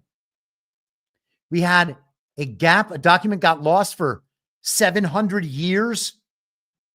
Oh, look at that. The Knights, the Teutonic Knights, the Knights, the Knights of the Templar. They were innocent the whole time. 700 years, no one knew. Crazy. We have the records right there of the crown of thorns. Disappeared for a while. And wait, was it the crown of thorns or was it the other? Let's just move on. If I was wrong about that, go back and whatever. And then we have all of the records from the early years of the Republic were not systematically archived. And our country has been obviously infiltrated and overthrown, and the Constitution replaced with its own inversion since then. Okay. I mean, I guess we just have to believe that, right? Because if we don't believe that, what will we believe? There is no documentary evidence in the historical record that says you're allowed to say that. So you're not allowed to say that, even if the entirety of the historical record makes not a goddamn bit of sense. Inaugurations were primarily local events focused on the transfer of power rather than diplomatic occasions. Okay. The presence of foreign dignitaries was minimal, and thus they may not have been deemed significant enough to warrant detailed records by the Secretary of State. So the records weren't kept well, but even if they were kept well, this sort of thing might not have been significant enough to actually record. The first comprehensive records maintained by the State Department regarding foreign dignitaries at inaugurations date back to 1874. This marks a point when the practice of formally documenting such events began, reflecting an evolving approach to international relations and a diplomatic protocol in the U.S. Oh, yeah, right when our Constitution was overthrown. What a great point. I wonder if the original 13th Amendment is lost with wherever the inauguration records prior to 1874 are. Overall, the combination of informal record-keeping practices and the nature of early inaugurations contributed to the absence of earlier records in the Secretary of State's archives. I'm going to, let's ask it a funny question. Is the documentary record of the original 13th Amendment part of those destroyed records?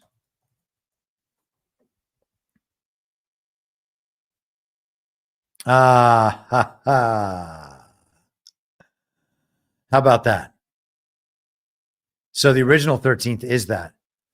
What about the original 13th about titles of nobility? I love messing with the machine. I hope this is entertaining to you guys. I don't know. I love it.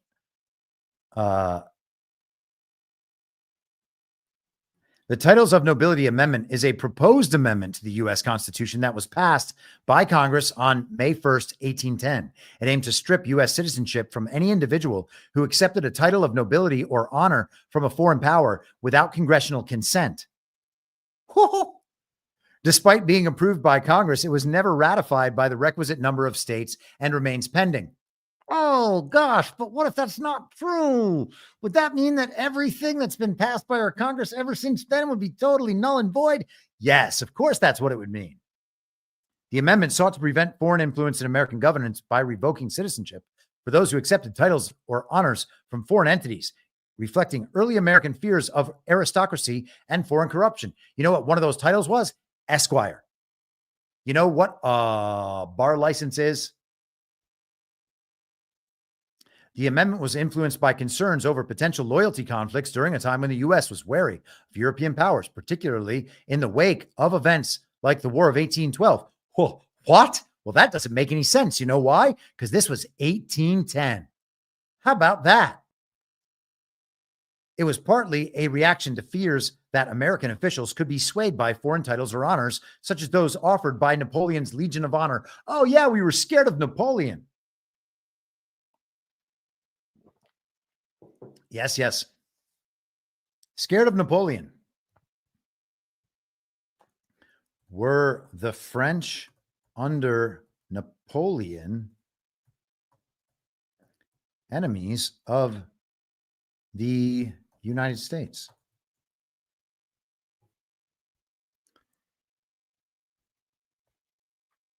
Oh, it was complex. It marked both cooperation and conflict. Okay, so Napoleon being our enemy is just a story requirement. Because otherwise it would be totally obvious and the machine would say it because they have clearly no problem saying it right here. Although it came close to ratification, needing only 2 more state approvals between 1812 and 1816, it ultimately failed to achieve the necessary support. Except it's recorded as having been passed and part of the Constitution in historical books in state archives, like New Hampshire. In modern times, some groups have misinterpreted the amendment's implications, claiming it was ratified and suppressed as part of a conspiracy. Yep, I'm claiming that right now. However, historical analysis indicates that it reflects legitimate concerns of its time rather than xenophobia or petty politics. Who's suggesting that? In summary, while the Titles of Nobility Amendment is often referred to as the original 13th Amendment due to its early passage and subsequent printing in legal texts, it did not become part of the Constitution due to its failure to secure enough state ratifications. Or so we are told. Or so we are told. And now we're just going to have to believe that. And as for the citizenship requirement, we're going to get back to the citizenship thing in 1 second. And I probably will go long today due to all these side digs, because now a side dig off that side dig is something that I actually did want to talk about and is totally relevant in the news right now. Side digs with a purpose. Tin Man with a post on Twitter in the chat about something. Oh, there it is. He just hit me with the original 13th Amendment. Legend. Great job. Thank you. Here we are. If any citizen of the United States shall accept, claim, receive, or retain any title of nobility or honor, or shall, without the consent of Congress, accept and retain any present, pension, office, or emolument of any kind, whatever, from any emperor, king, prince, or foreign power, such person shall cease to be a citizen of the United States and shall be incapable of holding any office of trust or profit under them or either of them. How about that? Let's just ask the machine one more time. What constituted a title of nobility in 1813 in the United States?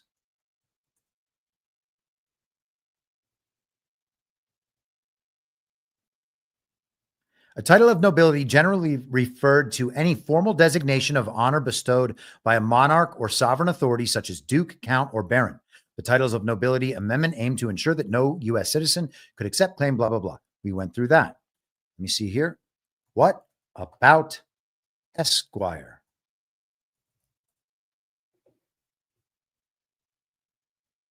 The title Esquire has a complex history that intertwines with concepts of nobility and social status. The term Esquire originated in medieval Europe, specifically in England, where it referred to a young nobleman or squire who served a knight. Social rank, legal title is predominantly used by lawyers. The U.S. Constitution prohibits titles of nobility. However, Esquire is not considered an official title of nobility under this framework.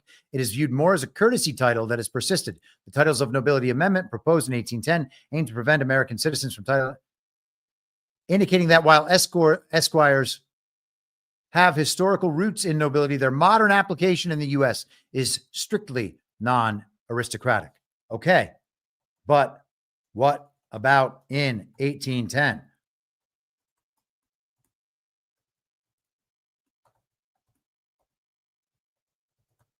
It seems to me that these were exactly the sorts of things that they were trying to prevent, like the imposition of British law in the United States of America. And now we're just like, oh, yeah, we have a system of British common law.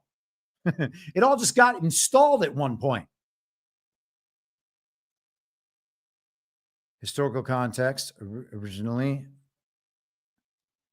While the term retained some of its noble, by 1810, lawyers began adopting Esquire as a courtesy title after being admitted to the bar. This did not entirely detach from its noble origins. The amendment defined titles of nobility broadly, which could include esquire, as it had historical ties to aristocracy. So yet another history that has been inverted in the official history so that we would not consider that lawyers were never supposed to hold positions in our government. Why? Because we were supposed to have trials by jury. And the American people were supposed to understand their constitutional rights. And when accused of crimes, were supposed to be able to appeal to those constitutional rights. And their states were not supposed to pass any laws that would interfere with those constitutional rights.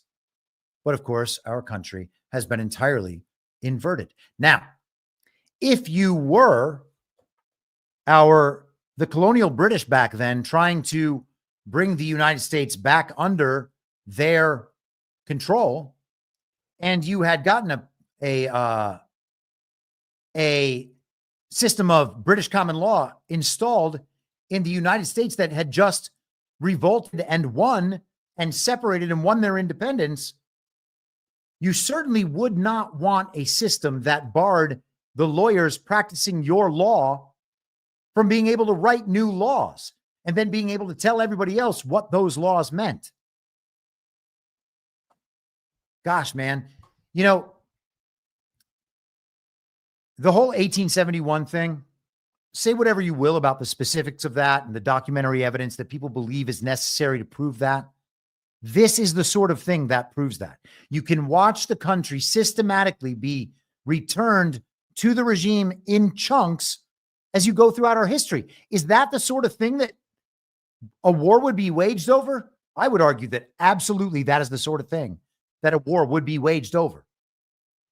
I would also argue that the 13th Amendment, the original one, better start being enforced real quick once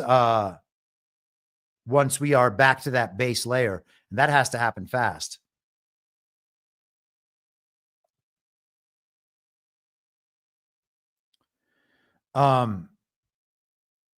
Yeah, Rose, I don't see how what you're saying and what I'm saying are in conflict. I'm not saying that people shouldn't have help with presenting things in court. I'm saying that it should not be a different class of people. And biblical common law and British common law just obviously are not the same things. So I don't think that, thank you for pointing that out, but I don't think that what you and I are saying is in any sort of conflict. Okay, so I want to go here quickly and then we'll come back to, gosh, man, there's so much interesting stuff today. I got to stop with the side digs. I really do, or else I'm never going to be able to finish a show. I'm going to start having 24-hour long episodes. I'll call it Chris Paul filibusters. My new show will just be called The Filibuster with Chris Paul. And I'll just stay on Rumble all day long, and people can just stop in whenever they want. And one dig will lead to another, and you'll see what I'm.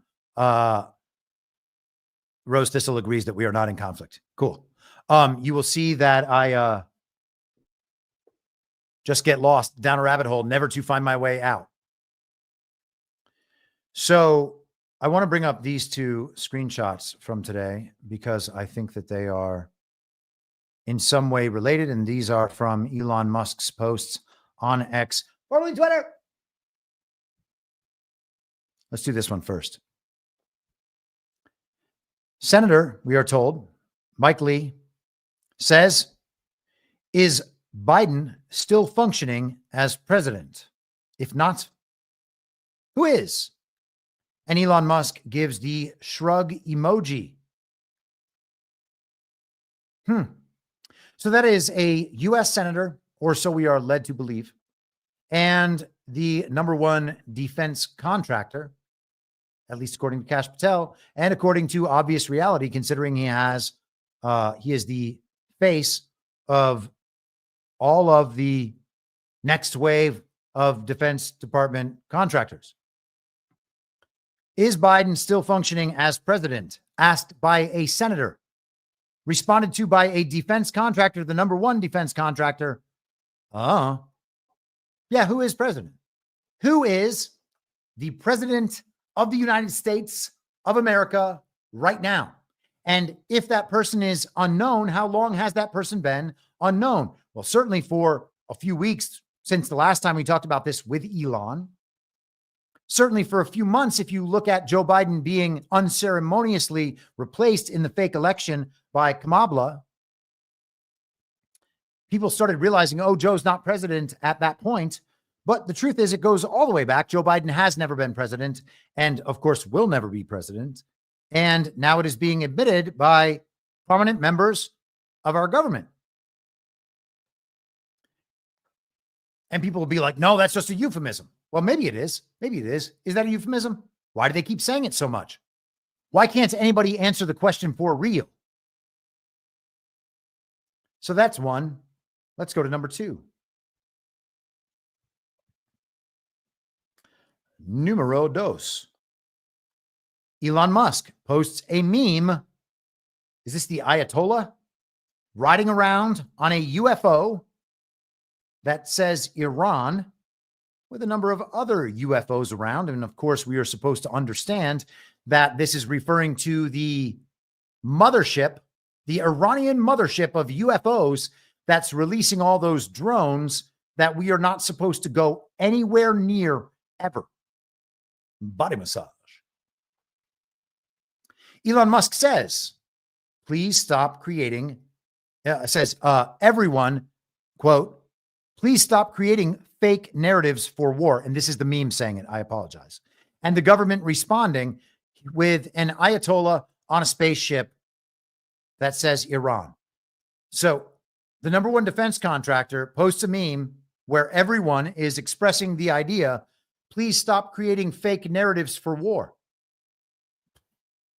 And so I said online this morning, is it more believable when Elon Musk says that these are fake war narratives than when I said it 2.5 years ago? Is it more believable? And I'm not trying to single myself out. You guys said it as well. And there are, I don't know, a number of people on that I can count on 2 hands in the public sphere in any way who have said these wars are fake in the least. It is me and a few of my friends and you guys.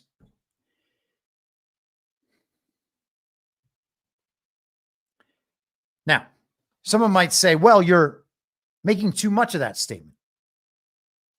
It is not necessarily true that fake narratives for war constitute fake wars.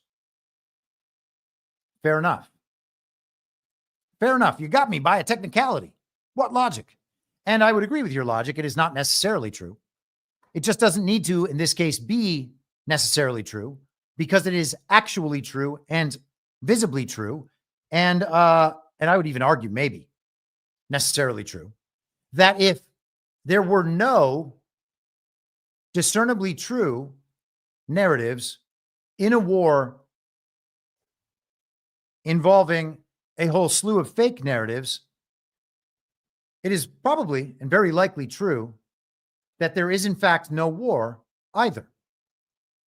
Now, if you agree with me about the Syria situation and that what we are seeing is an ongoing narrative, a narrative being built to maintain the illusion of destabilization in this region, even though what happened was a simple change in leadership as a result of the 3 powerful countries controlling that region, meeting and determining what the outcome would be, and then being there and being present to support that outcome, and a redrawing of maps of that region, then of course the entire narrative about a violent takeover by woke terrorist organizations of Syria's government is totally fake. And there would be then no war. No war of the last 2 weeks, certainly. Okay? And if you can expand that idea and then stretch it out over time, you would see that by the same token, you wouldn't need to have these other wars be real either. And then when you understand that war is essentially just useful from a regime perspective for eliminating the brave, patriotic, strong, intelligent, anti-regime men of any given country, while funneling untold amounts of money to all of their friends to continue implementing the regime's agenda, why would they bother doing anything else that constitutes a kinetic war? Why would they bother? It would be a total waste of energy. It exists to the extent they need it to exist to support the narrative. And that is why the Wagner Group and Yevgeny Prigozhin were primarily movie producers and propagandists. And if you want that case made, you can go back to TMF INR from August of last year. I'll put the link to that in the chat. There are 2 episodes about how Yevgeny Prigozhin does not need to be real in any way whatsoever, and probably therefore is not. And I know this stuff is upsetting to people who are like, you can't just call everything fake. Yes, I can. And the reason I call it fake is because we should default to none of this being true, because the only reason we have to believe that any of it is true is the word of people we know to be lying to us on purpose all the time, and video that cannot be verified by anyone and may well be created by artificial intelligence. And you might say, you can't tell that's AI. The AI is not that good yet. They can't make video like that. Give me a break, okay? Hollywood can make video that good. So who do you think is going to make the propaganda videos using all those same capabilities? The military and Hollywood and intel organizations are going to link up and make whatever they need to show you all the time, because they already make up everything they need to tell you all the time. And they can make up the things they need to show you. So why wouldn't they do that? Oh, it's so crazy. So crazy. Okay. It has to be real.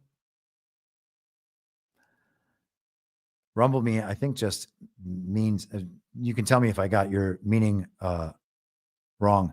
Polymath says Burning Bright trademarked the filibuster show. Oh, burn. That is a hardcore burn. I'm going to have to tell him that. No, I won't, because I don't know. I don't know how he'll take that. You should tell him that. Where are we? I was going to say, Rumble me asked the good guys ? Now, if he's asking, could the good guys be showing us and telling us tons and tons of bullshit? Well, yeah, to the extent that there are any good guys, they are definitely doing that. I mean, if you are going to disqualify everybody who has shown you propaganda bullshit, that would mean there's no good guys, right? These are info ops being rolled out from our side and their side all the time.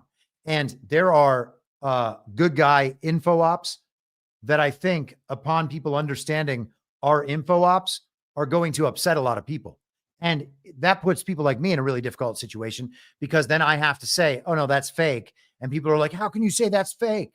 Well, it's because there's so many elements of it that are obviously fake. And if this story benefited the regime narrative, then you would be like, oh yeah, that's obviously fake. We have to be consistent about these things. And if we're not being consistent about these things, then we are really then we can't say that we're concerned about the truth. Okay. We're really just engaged in a power struggle, our side against another side, thinking that our side has the moral high ground necessary to lie all the time to everyone. And claiming the moral high ground necessary to lie to everyone all the time is evil. All right. So at some point, the op has to reveal itself, or it needs to be clearly seen as part of the evil. And it needs to be dealt with in exactly the same way. And hopefully we have enough people on the good side by then to be able to successfully do that. And hey, man, if it ends up being another Crusades, I guess that's where we're headed. Not that I want that. I don't want any violence or any war whatsoever. I would like for people to just wake up to all of these things, most importantly, God, and then live their lives in moral and honest ways. And then we wouldn't have to ever have war. But that's not the way of the world as far as I can tell. Okay. So We're not doing too bad. We are doing bad, but not too bad. We're going considerably longer than I hoped, but you know, we're going to get all the way there, I think. Let's go quickly to this. Now, this, I believe, is rather incredible. And I'm probably going to have to get the archived version of this from the Wall Street Journal. Of course, that is correct. And now I have to pass those little tell us how many fire hydrants there are games. CAPTCHAs, that's what they're called. To use the archive site, that's annoying. But I guess that's just where we are in this day and age. Trump advisors seek to shrink or eliminate bank regulators. How about that? What a story. It's almost like we're at war with the global banking cartel, in which case we won't need to pay them $37 trillion. It's important to remember who the war is actually against. What is the weapon to fight in that war? It might be Bitcoin. I don't know. It seems like it might be. There was an anti-Bitcoin op the other day, participated in, by the way, by Tucker Carlson, who had Roger Ver on his info op. And Roger Ver is clearly an untrustworthy character, and not just because of his legal issues that he describes himself as a victim of our government. He is still in every way a statist and rule follower, as he clearly outlines in his appearance on Tucker Carlson. He does not explain his problem with Bitcoin. He just says it's been hijacked. It is a really, really pathetic interview. And I hope that rather than take my word and my opinion about it, you will watch the interview for yourself with a critical eye, not only on Roger Ver, but on Tucker Carlson, who spends the entire half hour or so trying to support Roger Ver's version of events. Now, Tucker Carlson has a great many good interviews, and many of them stretch for an hour or 2 hours. Really got to wonder why the one with the anti-Bitcoin shill, an obvious intel asset, is only like a half an hour long. Maybe he just doesn't have more to say. I don't know. It's very strange, though. Trump's transition team has started to explore pathways to dramatically shrink, consolidate, or even eliminate the top bank watchdogs in Washington. Now I have to pause, okay, because I didn't finish my point. So that Tucker interview drops, and then Donald Trump rings the bell at the stock exchange with J.D. Vance and Robert F. Kennedy Jr. on the stage with him. Both of them are part of the same Tucker info op and kind of Trump adjacent group that is now just part of the Trump inner circle. And the same day, MSNBC and other networks had anti-Bitcoin ops going. It's really very interesting. All of this obviously coordinated. At one point during the interview with Tucker, Roger Ver says, "You are actually the first interview I've done." And then he says that he's been out of prison for 6 months. So if he also shills for a new cryptocurrency called Xeno that he is involved with, and he shills for his legal defense fund on Tucker Carlson. He says how important it is to have Tucker's platform to tell the country this story. He just waited 6 months to do it, and it coordinated exactly for this particular period in time. I am going to see how many people are triggered by Tucker Carlson, by any critique of Tucker Carlson whatsoever. And good, I think no one in the chat. That's wonderful. Congratulations, guys. Give yourselves a pat on the back. And also, I got to say, it's nice to see the numbers on Rumble, the number of concurrent live viewers continuing to improve over time, because I have never before done these public live streams. So, hey, everybody, this is what I do. If you want to see the subscriber streams and you want to get access to the rest of the podcasts, go to imyourmoderator.substack.com and sign up for a subscription over there. That's the way to support the show. Okay. Drink of water, and then we will continue. I have no current planned tangents for this article right now. Probably going to change by the end of this paragraph. In recent interviews with potential nominees to lead bank regulatory agencies, Trump advisors and officials from his newfound Department of Government Efficiency have, for example, asked whether the president-elect could abolish the FDIC. People familiar with the matter said. Advisors have asked nominees under consideration for the FDIC, as well as the Office of the Comptroller of the Currency, if deposit insurance could then be absorbed into the Treasury Department.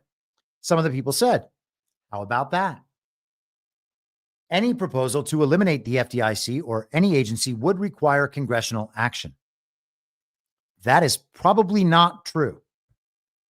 While past presidents have reorganized and rebranded departments, Washington has never shut down a major cabinet-level agency and rarely closed other agencies like the FDIC that are not. Well, good thing that doesn't matter. As we talked about a couple of weeks ago, Trump absolutely could do this. Bank executives are optimistic President-elect Donald Trump will ease a host of regulations on capital cushions and consumer protections, as well as scrutiny of consolidation in the industry. And so this is all supposed to sound bad to the consumer so that you will reject Donald Trump when he makes these moves. But FDIC deposit insurance is considered near sacred. Any move that threatens to undermine even the perception of deposit insurance could quickly ripple through banks and in a crisis might compound customer fears. Well, not me. After several banks failed last year, customers panicked about whether their deposits were safe at smaller banks. Many fled to the biggest of big banks, who are perceived to be so important that the government would never let them fail. Since then, banks have been calling for wider deposit insurance protections to keep smaller banks competitive. So again, this is going to sound like it's backwards on that. And I would encourage everybody to go ahead and read the whole article. I don't have time to do all of that today.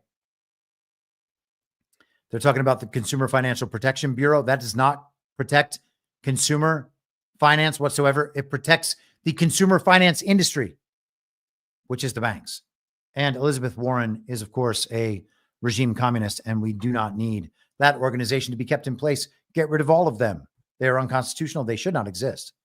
In any plan, significant job cuts are likely. Trump is expected to reinstate the executive order that made some federal workers easier to dismiss, known as Schedule F. Stricter return to office policies that could prompt workers to leave are also being discussed, the people said. Major bank regulation changes are uncommon outside of financial crisis. Oh, it's like when the law is going to get changed, they cause a crisis. Or they cause the crisis to get the law changed. Most banking rules today were implemented after the Great Depression or the 2008-2009 financial crisis, when bipartisan, unipartisan groups and popular opinion called for stricter bank protections. How about that? The crisis worked. The info op worked. They create their own crisis. They tell people what the problem was. They demand that changes be made and that the public support the making of those changes. The public goes along with it because the crisis is so severe. And lo and behold, entirely new banking regulations. Republicans hold thin majorities in both the Senate and the House next year, but are unlikely to find any Democrat support for dramatic changes. Good thing we don't need them. We don't need them. The executive branch, the Constitution, already makes it possible. The Supreme Court's decisions in the last couple of sessions provide the mechanism. Game over. Democrats were the party of the 2008 crisis to close one banking regulator.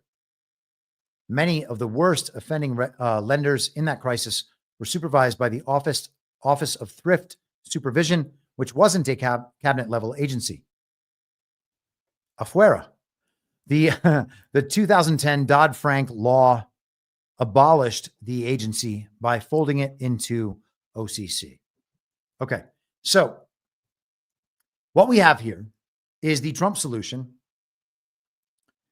to absorb into the Treasury Department. No. Absorbed into Treasury. Okay. This is the relevant. I can't do it. This is the relevant part here. Our good friend Joe Lang has gone in depth on this and searched into the Treasury Department, and his theory, I think well supported by the evidence, is that Donald Trump brought the Federal Reserve under Treasury. And we've talked about that a number of times in regards to Elon Musk and the Treasury being used as a drainage device. He had alluded to this when he said Warren Buffett was basically the Treasury at this point. What does that sound like? It sounds like Warren Buffett's wealth was drained into the Treasury. We also have Bitcoin treasuries emerging, the US's own Bitcoin holdings, and MicroStrategy potentially, and Coinbase potentially. He's talking about bringing these other agencies back under Treasury. It would make sense to think that that sort of thing is possible and that sort of thing is desirable. And this sort of thing, as described in the Wall Street Journal today, is part of the thing that Donald Trump already initiated in the first term. And we are now only being told about this years later after the pause period, once it cannot be stopped.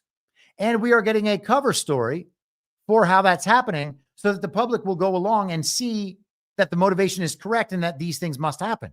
We're going to be told that Elon and Vivek did it. Hey, look, the lovable guys on the internet actually did all this. Donald Trump didn't do it because it conforms to the Constitution and maybe even the Articles of Confederation as we draw back to the nation's prior state before it was infiltrated and inverted. But what's really doing it is these likable characters on X, formerly Twitter. It is a similar model to what is happening with the redrawing of these maps. And this is, I mean, if I had a theory of everything, this would be it. Okay. Good twin, evil twin, party of false decorum, and drainage, and how these things work in combination to describe what it is we're seeing in the world right now. It is being described for us in explicit terms if our eyes are open to reading it and our minds are open to understanding it. And how would our minds be open to understanding it? Well, because we've actually tracked this for 4 years while everyone else was telling us which side of the television they wanted to win. And I say this with some bitterness because I wish that the television characters weren't keeping everybody trapped in the false reality and in an informational past so that we could have some help on this level.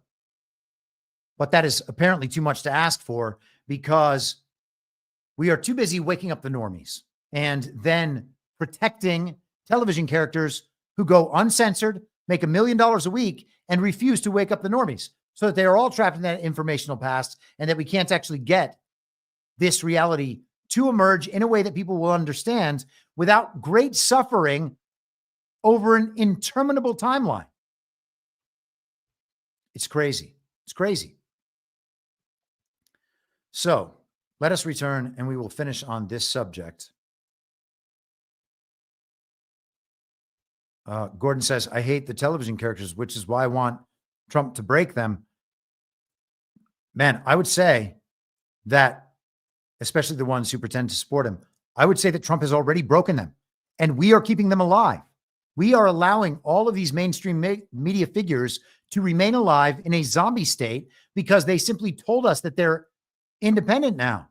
And they go on to their own little independent networks and they participate in X, formerly Twitter, which is the mainstream television news. And everybody's just like, they're independent now. It's okay because they're independent now. It's okay because they're waking up the normies. Oh, it's so crazy.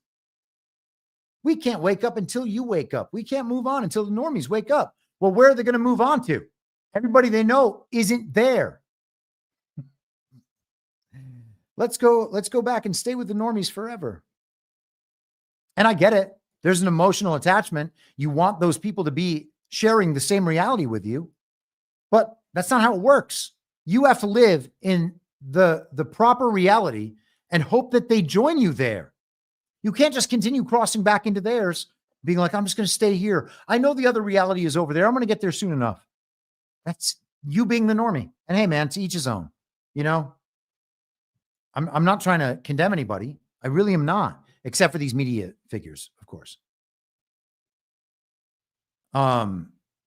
Let's get to this, and then we will be wrapping up. So the point here is Donald Trump has put in place, and the Supreme Court has put in place everything necessary to unwind all of those agencies, and to the extent that they still exist, bring them right back into the direct control of the president without any of the other, without their internal courts that have already been nullified by the Supreme Court, without their rulemaking powers already nullified by the Supreme Court. Without those elements, there's nothing to those agencies. So of course they're going to be reabsorbed into the main parts of the executive branch. And then at that point, if they need to be eliminated, they'll just be abolished and eliminated, which is what must happen. And we can see that on track to occur. And everyone would know that's what's occurring, except that the mainstream media tells us this thing. And then the info op goes along with telling us this thing. Maybe it's because they think that they've created an unwinding story that will beat the media's continuing efforts to wind it back. But the problem is that the unwinding story protects the underlying reality, doing the mainstream uniparty regime media's job for it already, which is why I don't think it's good. I mean, I don't know, man. If people didn't have the personal attachment to these television characters, I really, really do not think we would still be stuck in this period. And that is why it is especially annoying to hear about why we must protect them at all costs. Well, nobody else has a platform that big. Okay. What do we need their platforms for right now? With the election, at least people were saying, well, they're the only people who are red pilling these people so that everybody will get out there and vote, and we're going to get the votes, and then we're going to get Trump back. What's it needed for now? What do we need Tucker Carlson's platform for now? What do we need Dan Bongino's platform for now? What do we need the Daily Weimar for now? What do we need Fox News for now? There's no answer to that question. There's nothing immediate that necessitates any of their existence, to the extent that they're continuing to lie. Stop lying. Come on back to Reality Prime. Let's talk about what's happening in Reality Prime. You can just not know things. All good. Okay, let's continue. So this article, and then we will wrap things up. Politico from Tuesday. Trump wants to end birthright citizenship. Can that really happen? Now, we kind of went around the horn a little bit in order to come back, but let's think about this in regard to the original 13th Amendment, the Titles of Nobility Amendment, and how it eliminated citizenship for anyone who accepted titles of nobility from foreign countries, or at all, really.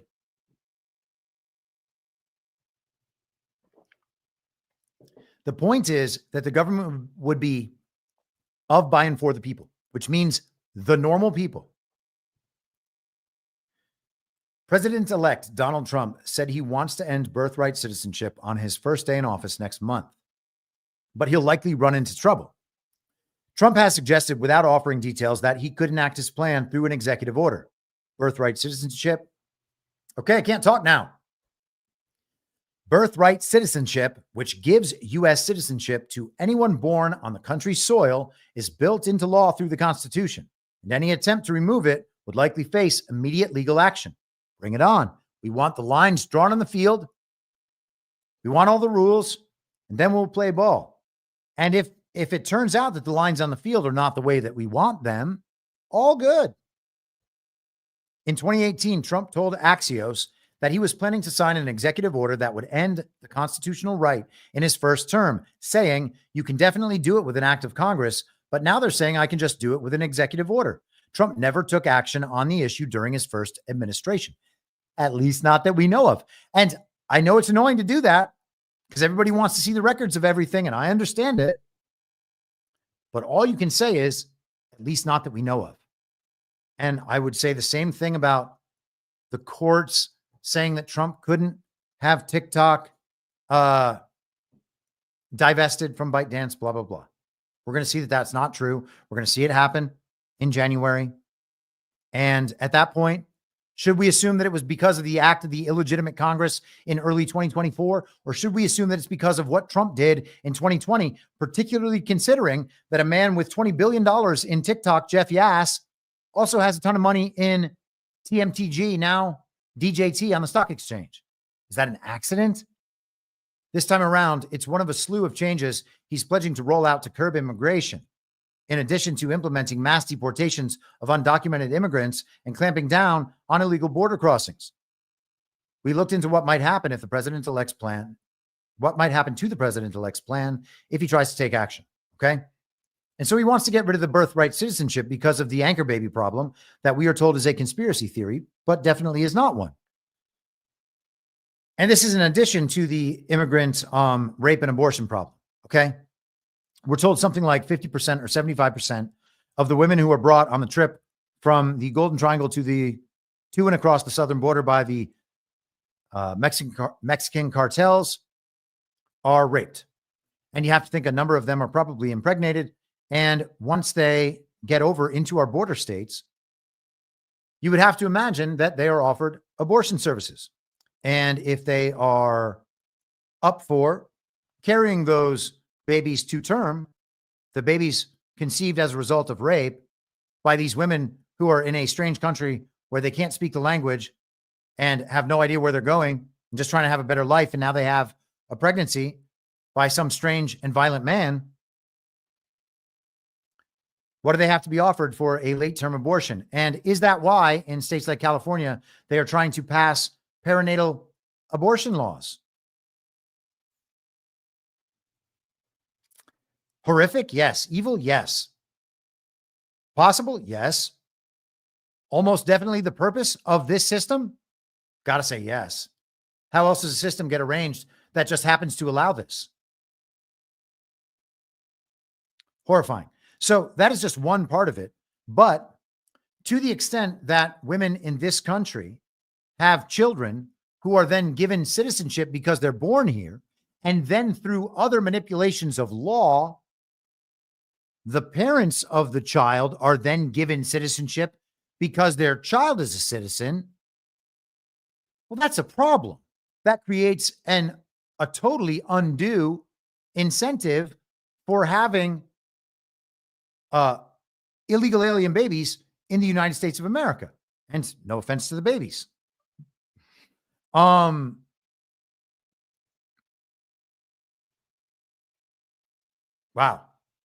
Rose Thistle says there are entire programs for wealthy people in other nations to fly on over and have their babies to get that golden ticket.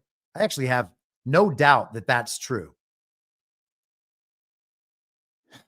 I don't know that that's true because I have not looked into that myself, but I have no doubt that that is true. That sounds like something that would absolutely be part of this program, in an undeniable and unfortunate way. And, you know, people are going to say this is one of those heartstrings issues where there actually are heartstrings involved, and you can feel some sympathy for people who have been deceived and who have been taken advantage of and exploited because they thought things were going to be a certain way. And then the rug gets pulled out from under them and they find out that things aren't that way. And then they have to be removed from the country. And again, that's very unfortunate. And we can be sympathetic toward the plight of these people, but still say that all of this is founded on no principle. And they were lied to, they were tricked. Maybe there's something to ease their journey back or whatever it is. But if no one takes a hard line, then the thing goes on forever based on the heartstrings argument. It's a really tough one, man. It really is a tough one.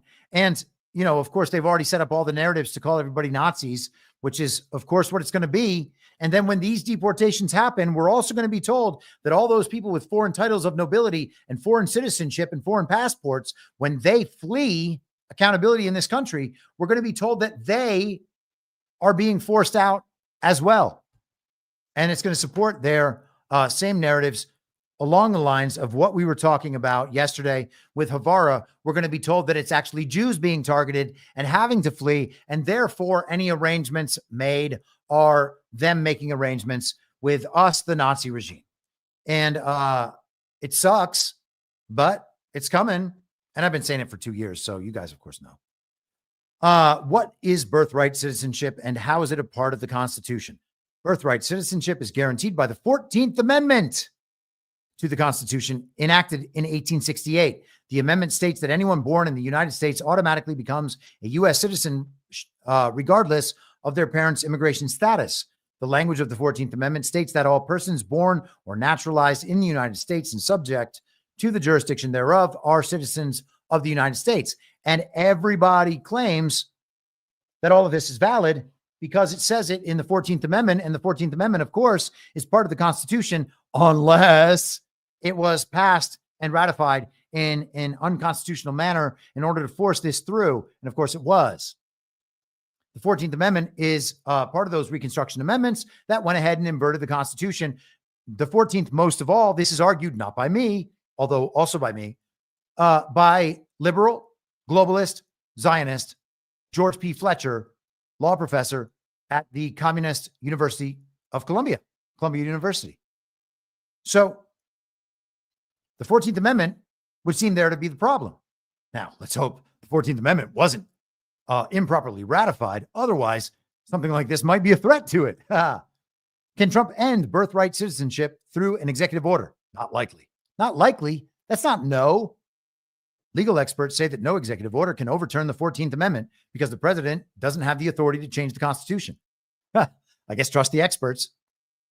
Aaron Reichlin Melnick, a senior fellow at the American Immigration Council, said that if Trump were to issue an executive order directing the Social Security Administration to refuse to grant an identification document to a person who can't prove that both their parents were U.S. citizens, it would likely be challenged by the courts and eventually struck down.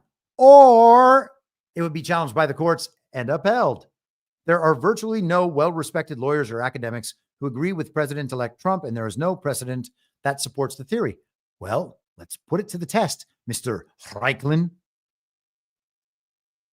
Trump could limit immigration by executive order, making it harder for people to come into the country and have children, but birthright citizenship is a constitutionally guaranteed right, said Adam Winkler, a law professor at UCLA. The whole reason it is in the Constitution is to take it out of the hands of politicians. Well, is that exactly true? Let's find out. In 1 second. And maybe, so this is the end. How do you change an amendment? Trump could attempt to end birthright citizenship through a new constitutional amendment, but it would be nearly impossible because of the extensive support required for passage. A constitutional amendment requires 2/3 of support in both houses of the U.S. Congress and the ratification by 3/4 of the state legislatures. So we're going to take a little side dig and then we'll wrap up. And we're going to take a little side dig on the 14th Amendment. And I've done a little bit of this side dig before, so I hope you'll bear with me. I am not able to promise.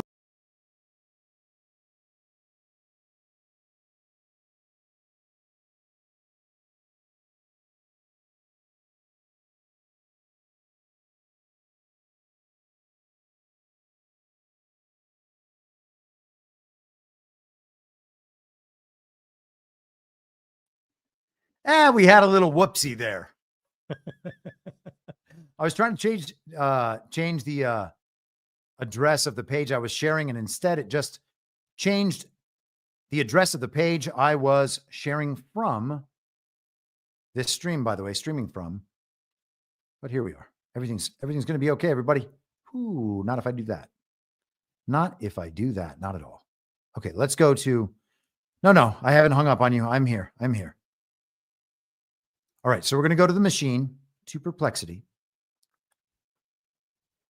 How many states ratified the 14th Amendment?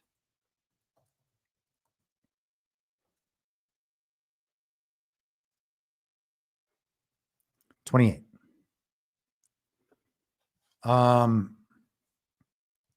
Was there anything strange about their ratification at first?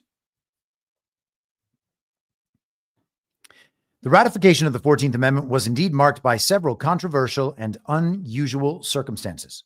Many southern states were compelled to ratify the amendment under duress. Following the Civil War, these states were under military rule and faced pressure from the federal government to accept the amendment as a condition for rejoining the Union. This led to claims that their ratification was illegitimate due to coercion. And of course, the original ratification of the Constitution is also held under those same terms. And people don't know that, of course, but they were coerced to ratify the Constitution. 2 states, Ohio and New Jersey, initially ratified the amendment, but later attempted to withdraw their approval. Despite this, their earlier ratifications were counted, which raised questions about the validity of the amendment's passage. Advocates for the ratification faced significant opposition, including violence and persecution, particularly in southern states. Yes, so it was the advocates that were threatened. The process involved political maneuvering as Secretary of State William Seward delayed certification until additional states ratified the amendment to ensure a more secure passage amidst ongoing disputes over its legitimacy. Well, that's really something. There's another question to be asked after the first one. Darn, the Reconstruction Act. How did the Reconstruction Act affect this?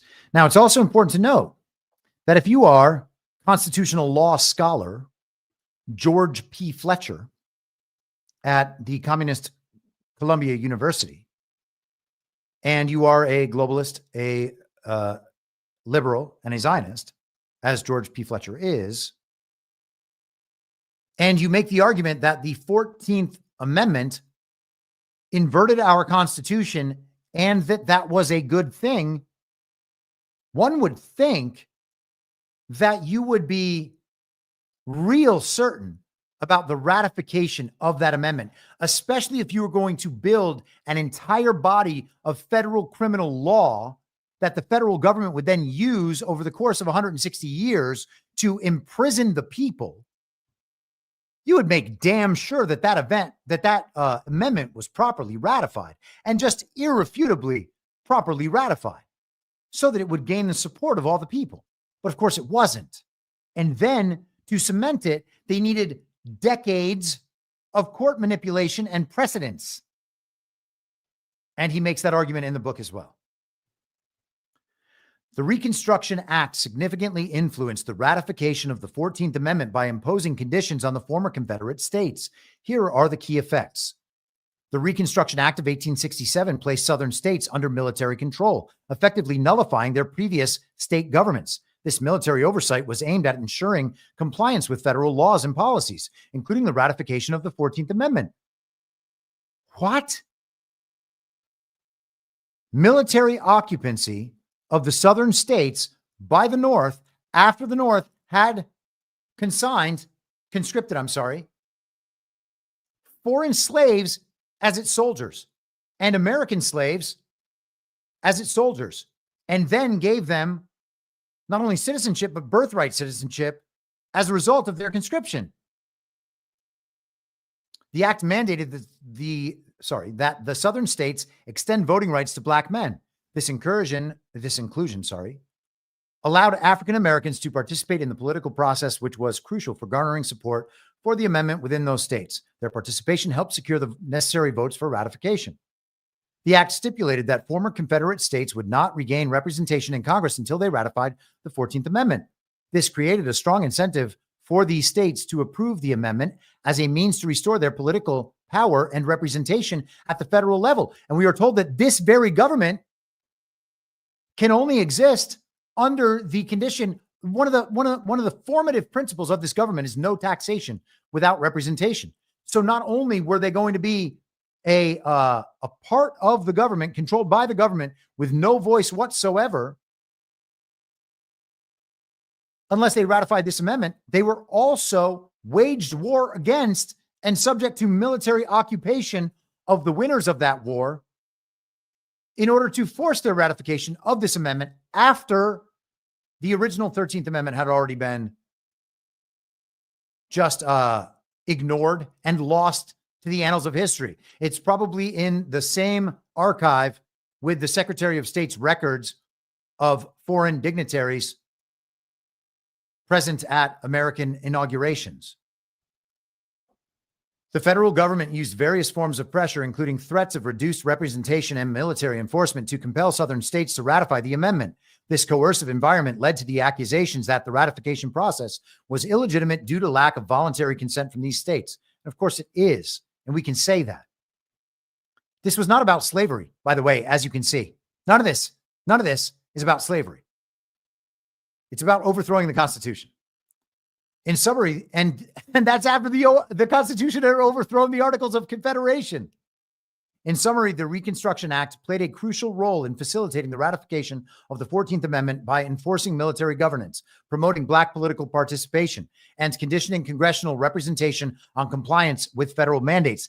Now, if we just remove the element where they talk about Black slaves, and we understand that there were other kinds of slaves, including whites, and then we understand that there is slavery now, and look at what the slave trade in the world is right now, what does it mean that these Blacks were given political power back then? And again, I am no enemy of Black Americans. Black Americans are just Americans. We're all just Americans, okay? But we should be looking out for America, and we can also understand our history. My family was Italian immigrants, and I'm sure that much of my personal family history was also wrong, but this is clearly wrong, okay? And if in 50 years or 100 years or whatever it is that they tell us we had these slaves, and it'll, by the way, be us responsible for having these slaves, these illegal aliens that are committed to slave labor and indentured servitude and mistreated while being fully under the ownership, protection, etc. of corporations here, as they were then, we'll be told we were the slavers and that it was only right to allow them full access to the franchise as well as everything else. It is the same story. And so we have the 14th Amendment upon which all our federal criminal law was based and still tried, and this birthright citizenship is based, was improperly ratified, and we have been lied to about all of this every step of the way. Even Italians are American, Chris. Well, some of us are. I'm not really Italian. I'm only American. So what am I supposed to say? I was born here. My parents were born here. That's all I got. One of my parents' was born here. No, wait. 3 of my parents' were born here. 3 of my grandparents were born here.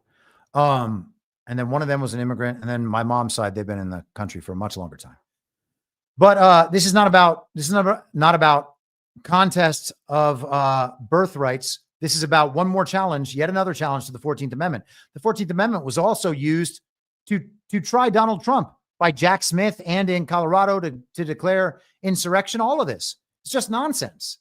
All of it is just nonsense.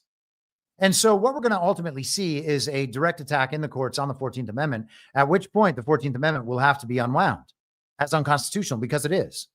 And I imagine that the 13th Amendment will as well. And none of this is going to provide the grounds to enslave Blacks. And that's going to be the threat all of this is held under. You're just trying to re-enslave Blacks. No, that's not true. No one's trying to re-enslave anybody. In fact, we're trying to bring people out of slavery. These are the sorts of things that instituted slavery. Communism and a sprawling federal government that controls everything is in fact slavery. That is the definition of slavery. And we're just like, no, we get to vote. No, we don't even get to vote. You got to understand how deep this thing goes. It's all the way. Okay. This is an entirely false construct layered on top of our any chance we have for a real construct. And we must go all the way back to that. And it seems like Donald Trump is directing us there. If the TV would actually let people understand it, but it won't. And if you ask me why I am relentless on all of these Con Inc. Media figures, this is why. It's because everybody is being lied to. And the truth is they might just be retarded. And this history has been held back from us and we've been brainwashed about it. But if you got millions of people, you can't afford to be retarded. And so you got to be open-minded to a bunch of things rather than just trying to get everybody to feel emotions about the fake news every day. And until they stop doing that, I'm going to be relentless on them. These people are not my allies. And that's it. Okay. And so with that, guys, I'm going to probably try to at least take one day offline from this stuff next week. And now that we're doing these live episodes, I got to be honest, man. I think I've done 12 hours, 13 hours of live streams this week. If anyone's able to keep up with this, like it's, I don't know how. Okay. So this is probably already too much. And so I'm going to try to, as a result of that, scale back on the number and maybe we'll do more of this stuff, and we'll figure all that out in the future. It's a work in progress. And, you know, as new people come to the show, if this is more accessible, if what I just talked about today and yesterday is capable of getting more ears than what I've been talking about for the last 4 years, I mean, I gotta at least pay some credence to that. Because holy shit, man, there's a lot down here. But with that, I will be back on Monday or Tuesday at the same reasonable time on the same reasonable podcast network. I don't have a network. Masks and lockdowns don't work. They lied to us about a pandemic, and Joe Biden will never be president. Well, what? You know who I am, don't you? Well, you ain't Fiona Apple, and if you ain't Fiona Apple, I don't give a rat's ass. Ah! And what's wrong with being an angry prophet denouncing the hypocrisies of our times? What do you think, Max? Do you want to be an angry prophet denouncing the hypocrisies of our times? Yeah, I think I'd like to be an angry prophet denouncing the hypocrisies of our times. Down. We do a little trolling. It's called We Do a Little Trolling. What? In my mind, that's the end game. If you're listening for free and would like to support the show, the best way to do that is by signing up for a paid subscription at imyourmoderator.substack.com. You can find the info stream over on Telegram at t.me/veryreasonable. The merch site is cancelcouture.com. And for all my other links, you can visit linktree.com/imyourmoderator. And I'll see you soon. Down on the range.